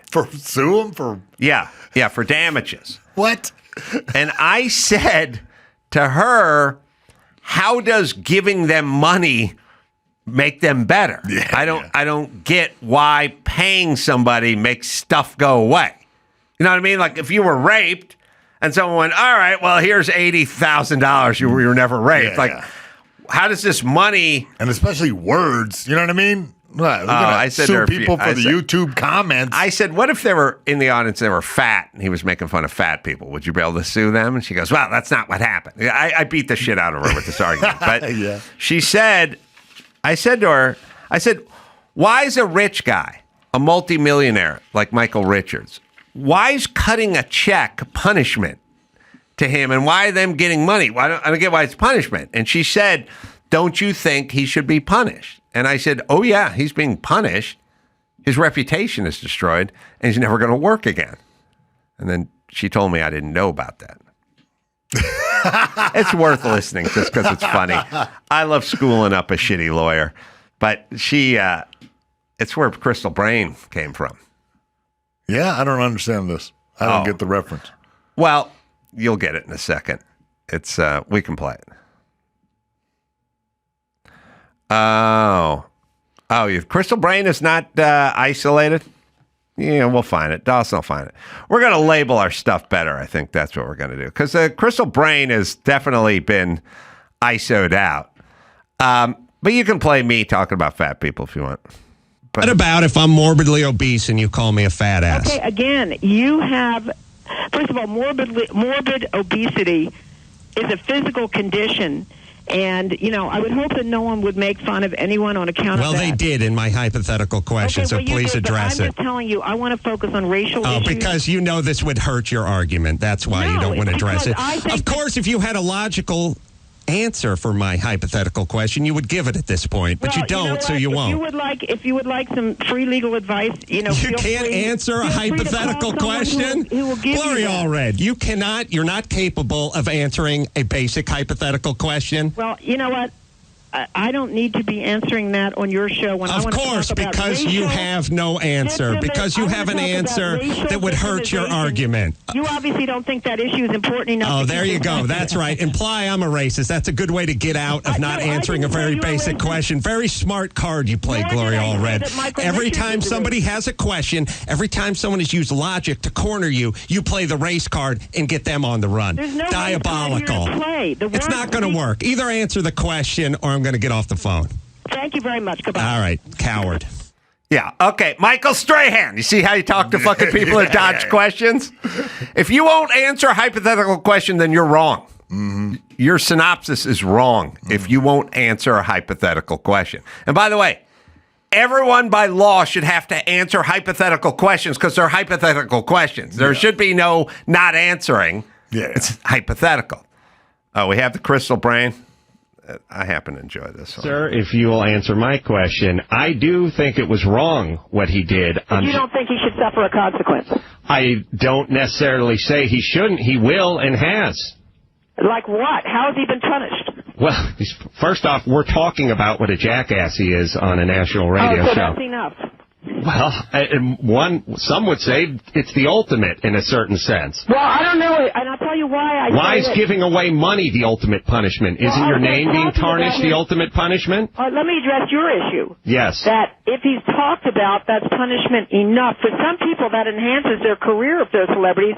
The name recognition alone now is a lot bigger and broader and wider than ever before, and maybe it will actually result, as it did for Hugh Grant, in a lot more career opportunities. Well, Hugh Grant had an established film career. That's a poor example of somebody whose career was moved along by being with a transvestite. There's some people who have come back strong from what appears to be a scandalous situation. I'm sure you would agree with that. Well, yeah, it's possible, but I think if you asked Michael Richards whether he prefer, or Michael Richards' representation, his publicist or his agents, whether they prefer this incident happen or not, they would of course say no. Well, that's not the question of whether they would prefer it happen. The question is, will it enhance his career? No. And we don't know the answer to that Yes, yet. we do. The answer is no. Because you've got a crystal ball that I don't have. No, I have a crystal brain that thinks logically. Well, you really don't know that. All right, bitch. It turns out you were wrong.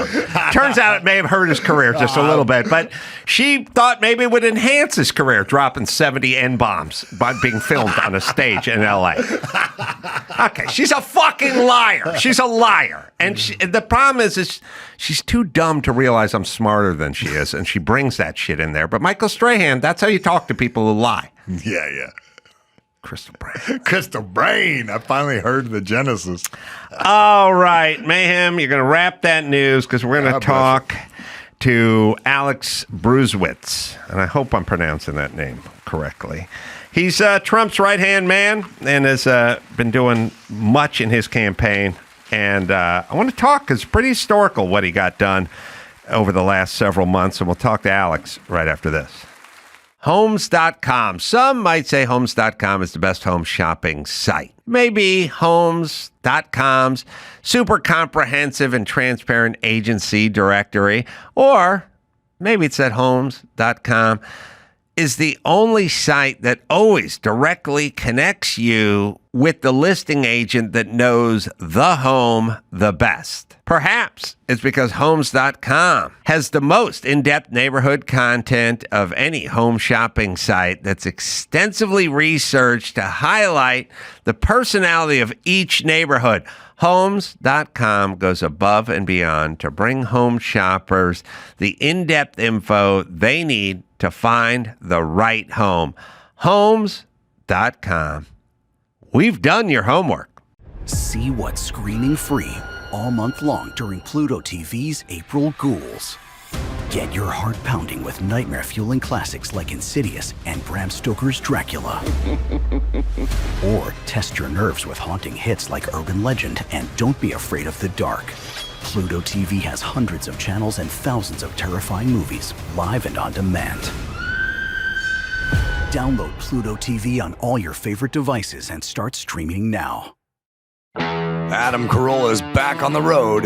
May 2nd and 3rd in Port Charlotte, Florida at Visani's Italian Steakhouse and Comedy Theater. Sunday, May 4th in Melbourne, Florida at the Melbourne Auditorium with Terrence K. Williams. And then the Ace Man jumps over to the Pacific Northwest, May 30th and 31st at the Tacoma Comedy Club in Washington. Get tickets for these and other shows at adamcarolla.com. Alex Bruesewitz is in studio, so it just so happened that you're in town. You're in D.C. normally? Palm Beach. Oh, Palm Beach. That makes sense, too. But you're in town 10 days out of the month, you say? Yeah. And August reached out to you, just kind of cold called you, because he thought you were interesting. Yes, he did. Young man, 27 years of age, and explain what you did for the Trump campaign. Well, I'm 28 now, unfortunately. We wrote this bio last year. No, just last month, actually, I turned 28.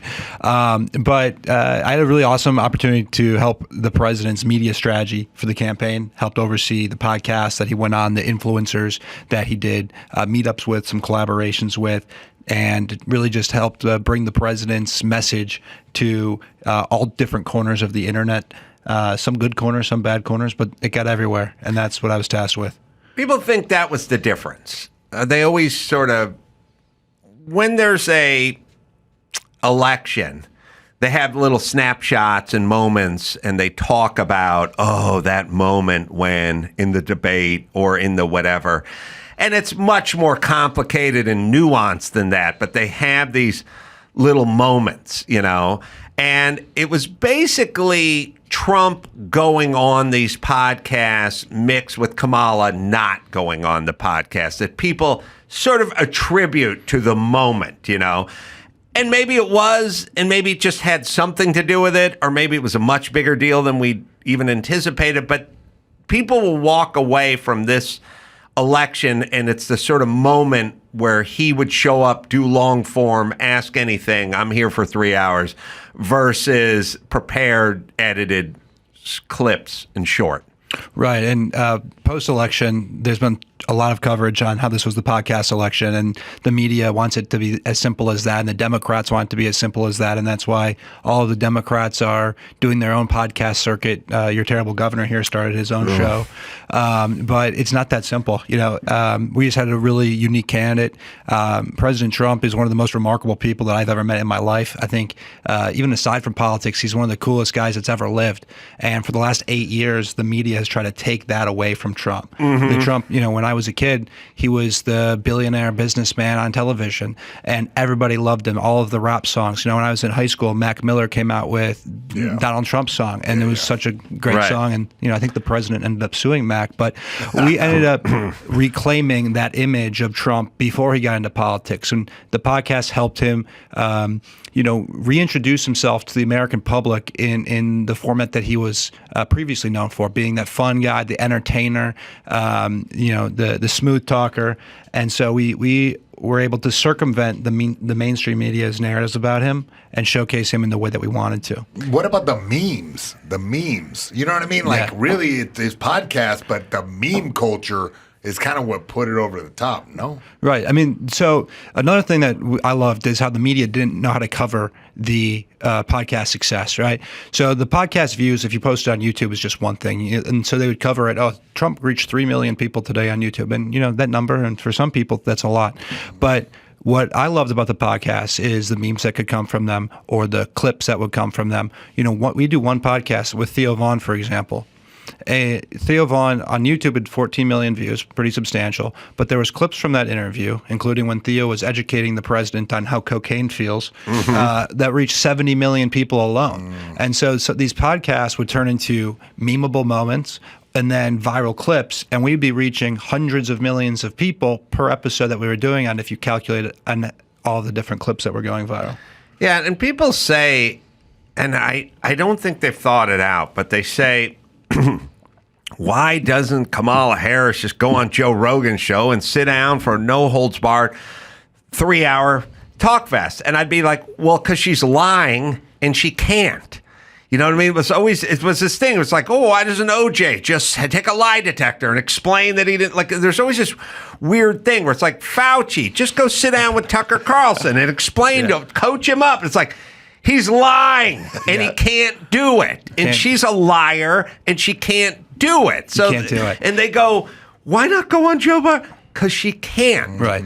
You know, it's like saying, why not just do an hour of good stand-up? It's like, she's not a stand-up. She can't do it. So I was sitting next to the president during his Elon Musk X Spaces, where he and Elon just went at it for 3 hours on this, you know, I guess you could call it a podcast. But, and right when he finished, he looks at me and goes, you think Kamala could do that? And I said, I don't.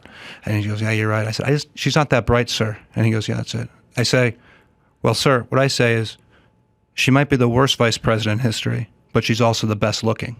And the president turns to me and he goes, you think she's good looking? And I said, well, given the competition, right? Her or Dick Cheney. And he goes, I'll take Cheney. And I thought that was just going to be like a private moment that we had, but it ended up in Tucker Carlson's documentary somehow. And so that clip ended up going viral. Great. Yeah, I think the problem, it's not that Kamala Harris isn't, okay, let's just say she's relatively intelligent, but I know a lot of dumb people, you know, relatively intelligent, and is able to string together sentences and thoughts. The problem is they lie so much coming up to these interviews, and they flip-flop on these, on you know, fracking or whatever, transgender prison inmates or border, whatever. They've screwed up. So basically what it is I sit down for interviews and I'm like a newborn baby. And Trump does that too. He's just whatever. There's shit. It's in the past. Whatever it is, bring it and talk about it. But imagine if you had a bunch of lies stuck in your head and someone went, now we got to do a no format, long form, 3 hour, no holds bar, no questions about it. And you're going, I got a whole bunch of lies in my head. I'm not doing it. Right. So she pre-disqualifies herself because she knows she's got, you know, you didn't know. What about Joe Biden's mental demise? You didn't have any inkling going in because people are saying they could tell as far back as 2021 that he was. What are you going to do? You were lying. You lied. When they really pinned down McDonald's. Right. What McDonald's? Which McDonald's? What was the name of your manager? What did you make there? Did you make quarter pounders or did you work the register? Like she'd fold. Right. So she's nursing a head full of lies and alibis, and now the police would like her to come in and sit down for some questioning, and she goes, talk to my lawyer. Right. And I think that's exactly right. And the great example is this: when she was in negotiation to go on Joe Rogan's show, she was very adamant that she didn't want to talk about marijuana because Rogan's fans are obviously very weed friendly. And Kamala has, you know, a history of locking people up for weed. And then she didn't want to go too aggressively in support of weed on that show. And so she was like, I can't talk about weed on the show. And then there was other topics that she didn't want to talk about.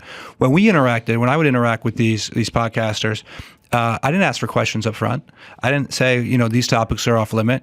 I said, you know, we'll give you the president. You know, this is a date that works for us. Come, show up. And we didn't ask for anything.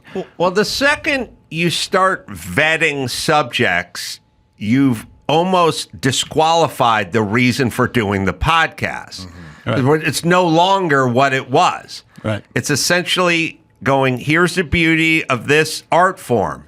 It's anything, whenever, for an extended period of time. And when you start going, I'm going to put a cap at 45 minutes. Here's 5 subjects I don't want to get into. Now we're back to old format.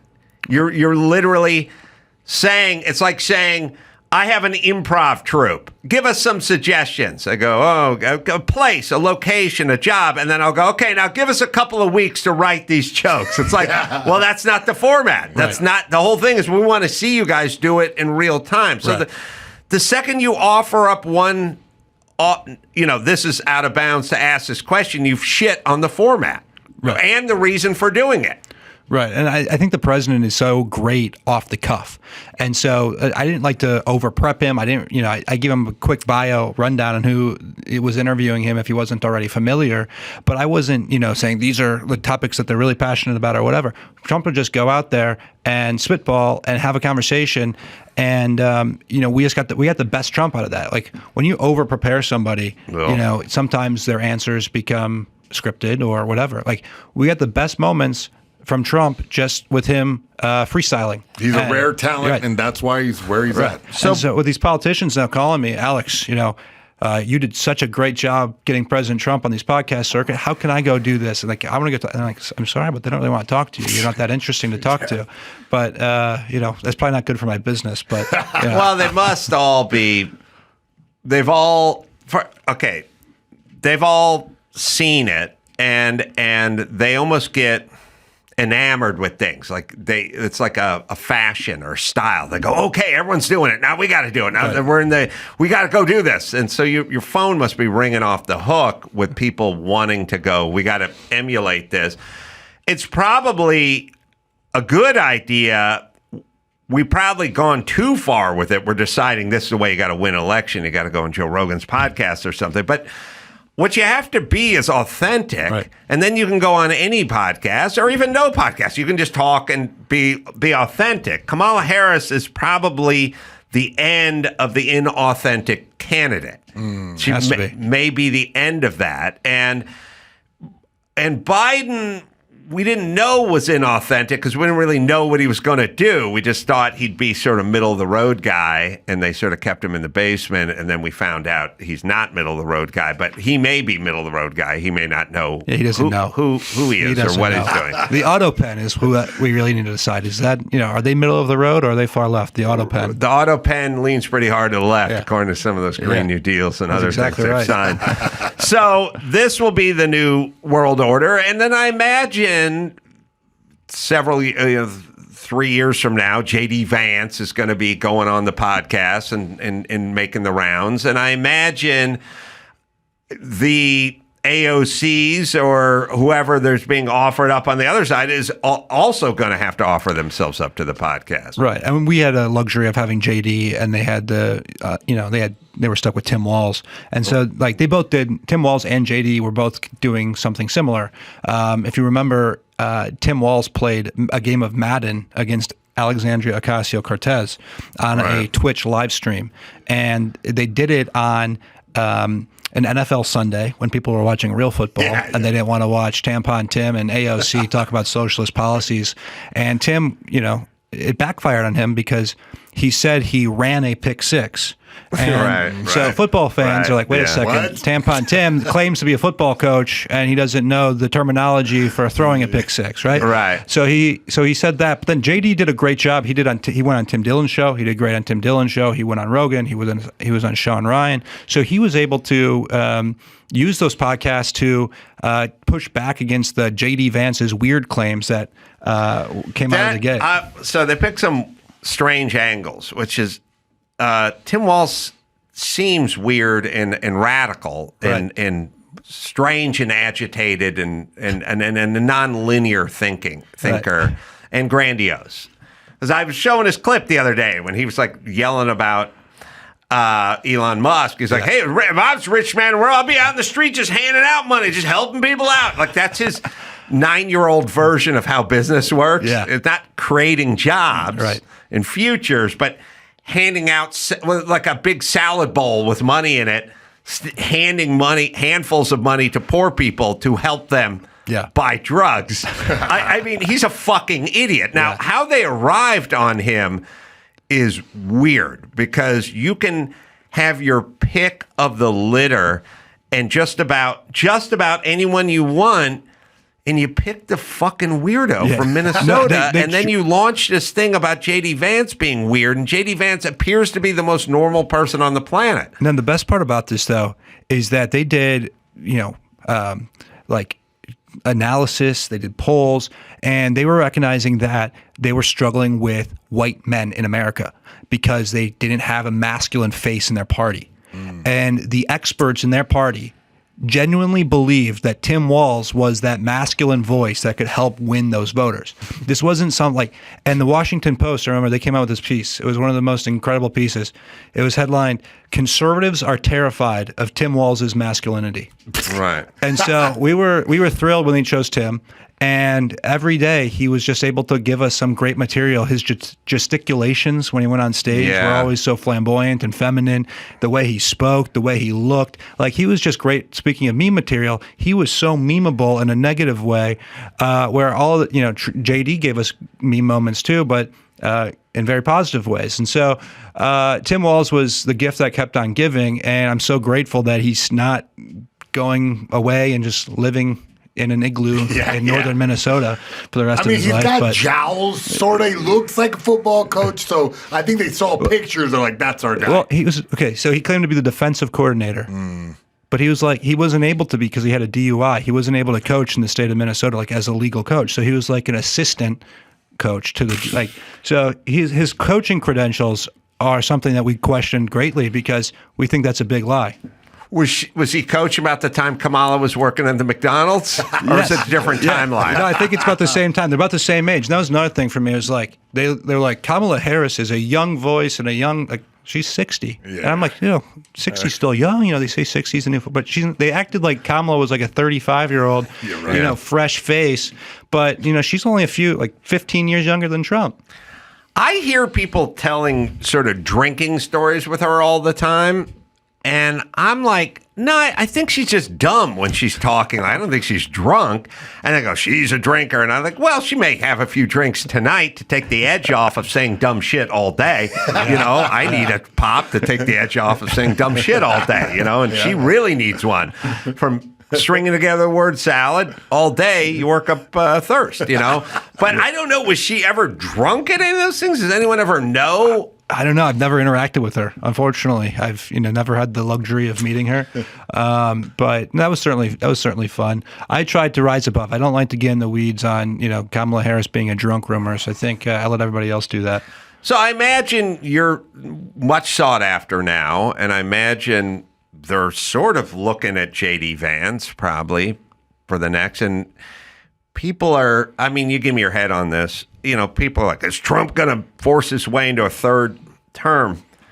I think J.D. Vance would be Trump's third term ostensibly. I mean, basically a lot of the same thoughts on the border. It's not like he's going to open the border up or do things that are radically different than Trump, although they probably have some differences around the edges in foreign policy and stuff like that. But don't you think J.D. Vance, if he was elected, the next president would ostensibly be like a third, slightly more boring version of a third Trump presidency? I don't know if I should say this on air, but I'm hopeful that and very interested in the potential for a Trump 3. Straight loophole? YOLO, right? But no, I think JD's fantastic. We have an incredible bench that the president has built up. And that's something that we have that the Democrats don't have. The Democrats are fielding their candidates right now, and they have Mayor Pete, and they have Kamala, and they have, Stephen A. Smith is now a contender on the Democrat side, and that just goes to show how terrible the Democrats have become. But, we have great talent. JD's very talented. He's showcasing himself very well on the world stage. He's a great voice for our administration when he's, overseas, and he really has an understanding of the policies that, the Make America Great movement embodies. Can Trump be vice president constitutionally? Well, you're asking the wrong guy. I don't have a law degree. Look it up, Dawson. Neither do I, but I heard that is the strategy. Yeah. Well, look. Okay, first things first. We just got done with a president who wasn't the president, right? We had 4 years of Joe Biden having an Easter Bunny set policy for him. Yeah. So we know what it's like to have a president who's not the president, and people would argue that maybe Biden was sort of a third term for Obama.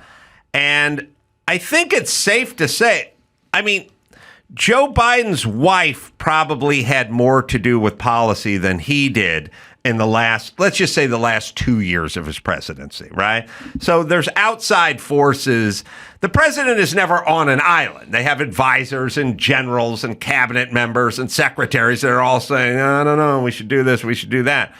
So if Trump was vice president, J.D. Vance was president, then he would then be talking to J.D. Vance about things like policy. And I guess it would be ostensibly a third term for Trump, even, or practically, even if it wasn't technically. No, what I'm hearing, what they're saying is that Trump would run as vice president, JD would get elected, and then step down. There you go. This is just a fun conversation. Right? According to Politico, there are 4 ways. The fourth one's really stupid. I'll read that last. But first, he could generate a movement to repeal the 22nd Amendment. Then he could exploit a little-known loophole in the amendment that might allow him to run for vice president and then immediately ascend back to the presidency. Or, and this is curious, he could just run for president and hope the Supreme Court won't stop him. And then the fourth one, according to Politico, or he could simply refuse to leave and put a formal end to America's democratic experiment. But I don't think that's going to happen. That's a classic. I don't know. I suppose the 2-term president thing was installed when male average age in America was, 61 and a half or something, or 63 and 4 months. Like, not, vibrant at 80 or and I'm not saying Trump's 80, but what I'm saying is like, oh God, who was I? Oh, okay. Somebody sent me a clip of Ringo Star, a very fit, black-bearded and black-haired Ringo Star doing jumping jacks on stage in front of a live amphitheater, and it said, "This man's 84." Yeah. And I was like, okay, I don't want to have to put a date or an age on it. Ringo Star could be president because he's a vibrant 84. Now, Biden isn't 81 or 82, and not that.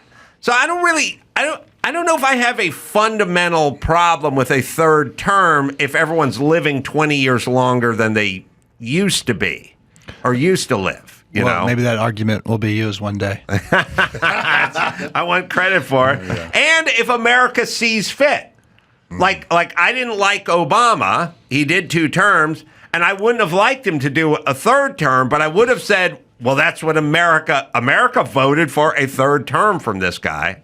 I don't know about you, but I would love to see an Obama v. Trump matchup. That could be pretty badass. That'd be pretty fun. Yeah. Well, we're making the rules up as we're going along, right? In this country. It's a great American experiment. It's a great American experiment. If somebody said, like, I've said this, I don't know, and everyone says, oh, it never worked. I go, I think this would work.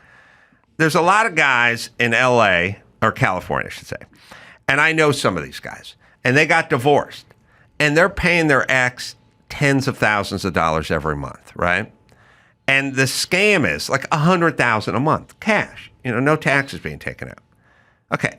And then these women inevitably end up with a boyfriend. And the guy's like a fireman or school teacher. So he's a civilian, And then I have drinks with these guys. And these guys are like, this bitch has been dating this guy for 12 years. They're buying a Winnebago and they're driving to the Grand Canyon, everything. They're living in the same house, but they'll never get married. Yeah. They'll never get married because if they get married, the alimony stops, right? And so this guy, it's not that California gives a shit about guys being fucked, but this scam is going on in perpetuity where this guy works full time and has to pay her a fortune, and she just is a perpetual globetrotter. She travels around with a fucking broke fireman and blows him at the Grand Canyon in a fucking Winnebago that this guy bought. Except for it's his, Brutal. it's her, right? And it never ends. Yeah. And they go, well, maybe they'll get married one day. And I go, they're never going to get married because then they'll go to the fireman's pension from $100,000 a month. I say this. Why not say, get her lawyer in there and go, you want to get married? Yeah, I want to get married, but I can't get married because, all right, I pay you $100,000 a month. Make it $75 a month, and you get married, and I'll pay you the $75 a month. And get it on paper. And then the guy'd go, well, fuck that. No, you're paying $75 instead of $100, and you get to get married. Like, cut a deal. Cut a deal. Somebody say, Trump's running for a third term, but good news. Obama can run for a third term, too. Yeah. Let's just do it. Yeah. And most of America just go, All right. Yeah. Let's get do it it. on Let's do it. pay-per-view, baby. No, I like that. I was a little confused when you started down that I path. always start down the You started confusing that road. path, I go down but the you brought- confusing road. I came around to it. Let him cook. Yeah, Brought it around, though, right? No, Carolla was cooking. I think if you took most Americans and you went, look, freak the Constitution, the Bill of Rights, whatever, the Supreme Court, would it be fair if it just went, you get to run a third and you get to run a third? Let's try it. Let's do it. I like that. Let's get it on. that. Let's get it on. I like that. All right, so now I was going to visit Trump during his first term to present him with something that he would love. Okay. It was something that I at great personal expense I had manufactured. Okay. Yeah. It was a joke that I do, but I actually brought the jacket. As a matter of fact, I'm looking at you, Dawson, through the window, but I swear to God, that jacket, that blue jacket with the ICE letters on it's in the back somewhere. I should have prepped my guys. And it may be on a hanger or something in the back area or in here. But I was going to present him with this jacket, this windbreaker, okay? And I was literally in the car at like 6 a.m. heading to LAX, pulling off onto LAX when I got the call, schedule change, Trump's on a flight, something, it's the president. Shit happens. And I literally just turned around and drove home. But I need you to facilitate me presenting him this jacket. No, we're cool. Trump likes me well enough. We're fine. All right. We've had some conversations off the air. We got Ringo Star doing jumping jacks. We'll have to make this happen. Yeah, but I want to present because I'm filibustering here a little bit to see if we find this jacket, which is somewhere on the premises, but it could be in the back somewhere. The very back. There's Ringo, 84 years young. Wow. 5% body fat. Drinking Grecian formula and pissing fire. Doing jumping jacks. Looks like a teenage boy. Okay, he could be president of somewhere, right? Yeah, let's run him. Yeah. All right. Well, if we can't find that jacket, which may be in the back of the back, but I can't find it. Well, that's when I keep saying the back, I mean the back part of the back. Better go assist Byron over there. I don't know. I feel like he needs an assist. It's dark blue. It's got yellow lettering. Dawson knows what I'm talking about. You know what, Dawson? There's a picture of it somewhere. I just don't know. I don't know where it is. Maybe that'll work. Because I don't want to step on it if we have it. Okay. Yeah. But you do need to arrange a rendezvous, but don't call it rendezvous. It'll sound gay. I won't call it that. Yeah. Don't call it liaison. No, don't say liaison. That sounds gayer than rendezvous. You make up the word. Yeah, you got some gay words. Call it a You're using meeting. some gay words right now. Yeah, I'm using gay words. Scrub the gay. Scrub the gay. Don't bring up. I don't want him to think it's intimate. All right. But arrange a meeting. All right. I like this. I like where this is going. Depending on what's on the jacket. With Trump, so I can present him this jacket, which evidently I can't find over here. Maybe one of your guys is wearing it on the weekends. It has been a little cold outside. All right, well, maybe we'll find the picture, or maybe I'll just turn over all the cards and tell you what it is. All right. Do we think I know I have photographs of this jacket, but I don't know where it is in the computer, and we oftentimes don't label things correctly because that's what we do. I just search for nice. NICE, both in caps and not in caps. I was going to wait for the joke, but yeah, jacket, see where it is. I don't know. Doesn't exist? My bad. All right. Can't find it. All right. I'm going to tell you. Maybe make a new one. No, I'll find. I printed up 2 of these jackets, so I don't know. So and I know they're you'd here. Wear one and he'd wear one. We're going to do a photo op. We're going to do a photo op. Don't say friendship. It's going to sound gay. Yeah, sounds gay again. Stop with all the gay stuff. Just say meeting. I'm in California, man. I don't think it's a date. I came up with this bit because Tom Homan and ICE, and everyone's trying to stop ICE, and everyone's trying to abolish ICE, right? And the windbreaker says, ICE agent on it, and it's Immigration Custom Enforcement. I said, if Trump's actually savvy enough to do this, call it National Immigration Custom Enforcement. Have nice agent on the back. I like that. AOC couldn't rally around abolishing NICE. And it would fuck up all these Democrats. They'd go, we got to abolish NICE. And everyone would go, shut up, bitch. You don't know what you're talking about. Is it not a national organization? It's a national organization. Why doesn't it start with the word? What's NASA? Is that National Aeronautics? Yeah. Wait, NASA starts with an N, right? Yeah. Yep. First word, national. Yeah. Yep. NASCAR. Oh, damn it.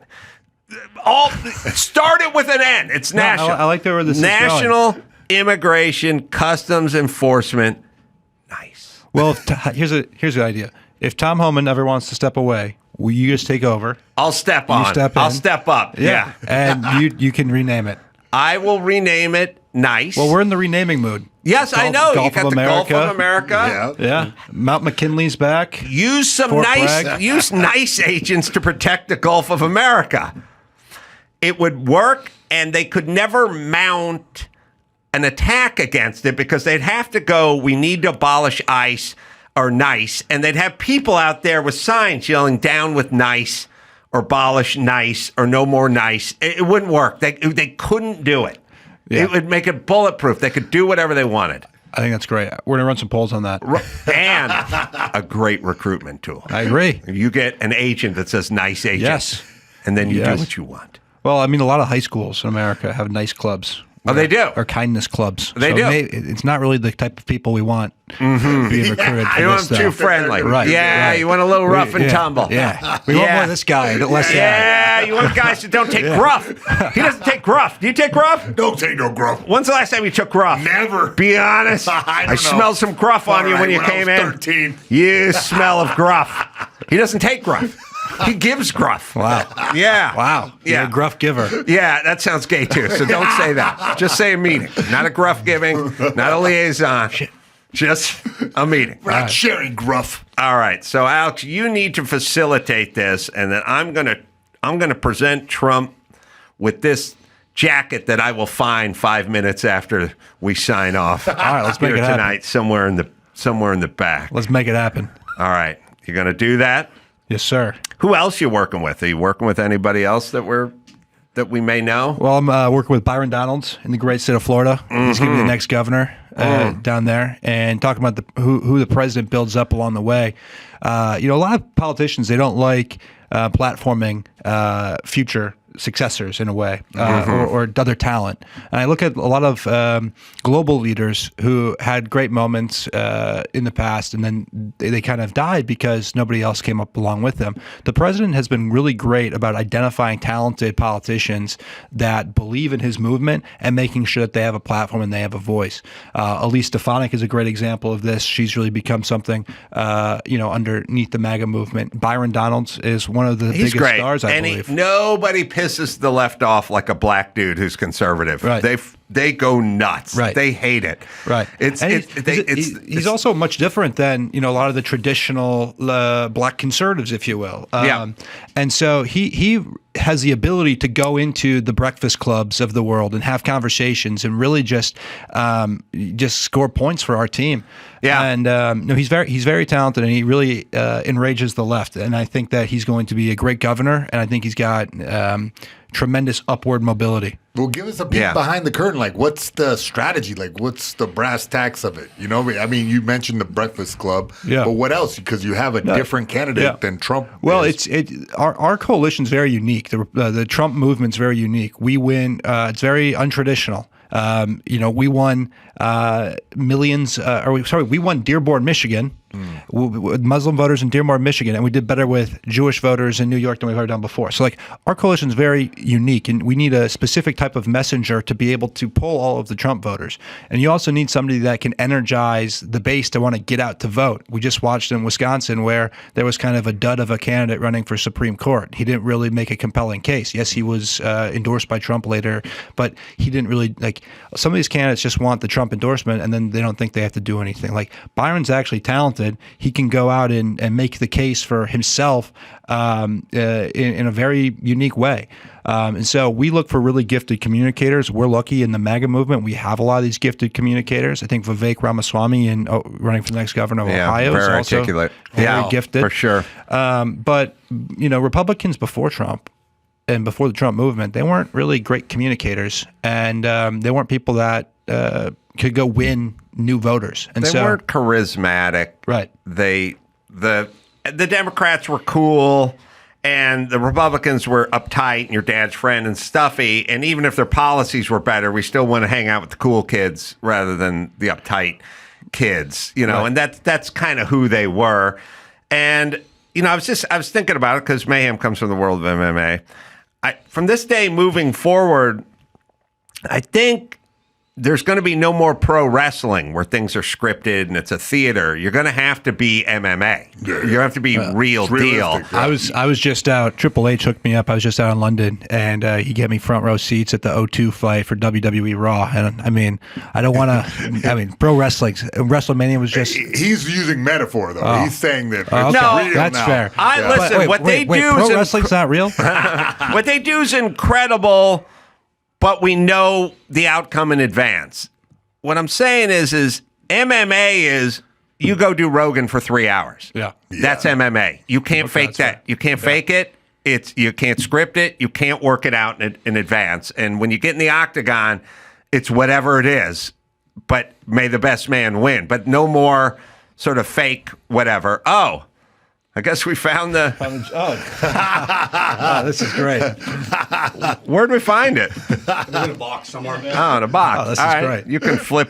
We can flip it over. Oh, that's probably the one I didn't want to use because it says police nice. Oh, nice. Okay. Yeah.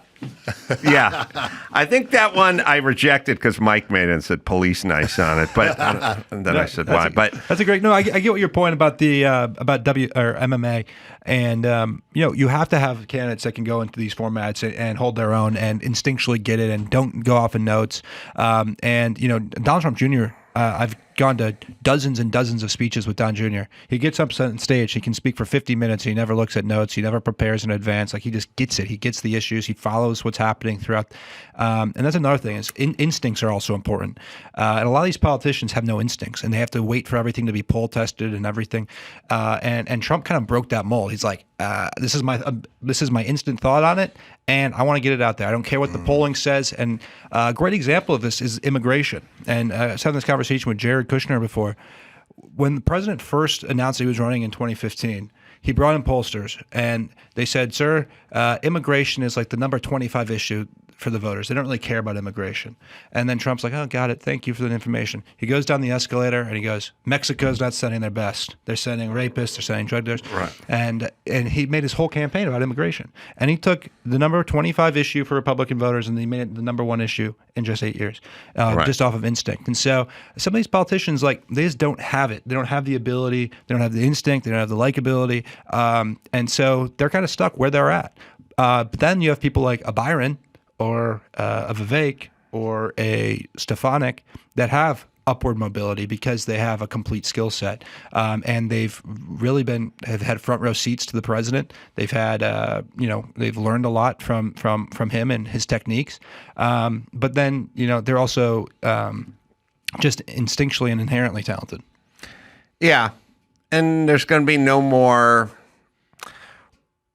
You're not going to be able to fake your way through a candidacy, through a presidential run anymore. It's just not, it's too late. Right. That ship has sailed. You're going to have to be the real deal. Right. And that'll make things better, I think, for the voting community, because they're going to at least agree or disagree, but we're going to see who they are. Yeah. I think it's really great. I think that the voters should know the candidates on a more personal basis. And the voters now are more engaged than ever before. I think that's one of the great things that the president has done for the country is he's made political discourse for everybody, not just for a certain set of Americans. And now, politics used to not be a conversation. At least when I was younger, growing up, it was something that was not top of mind for everybody. But now it's the whole thing, front and center. And I think that's a good thing for the country. I think that our people should be engaged in the political process, and not just the donors or special interest groups. Like, everybody's now engaged, and you need to keep it that way. And I believe that we're going to keep it that way, but you have to have exciting candidates, people who can talk to the masses and do so in an authentic manner. Alex, where do we send people? I got your Instagram and your Twitter, but is there another site we could send Just people? don't send them to my house, please. All right? Just don't send. Just my Instagram, my Twitter, Truth Social. Get on Truth if you're not at them. Oh yeah, Truth, right? Alex Bruesewitz, thanks. This has been fun and informative. Yeah, man, fascinating. Thanks, guys. I appreciate it. And let's see, what else? No, that's it. Till next time, Sam for Alex and Mayhem saying mahalo.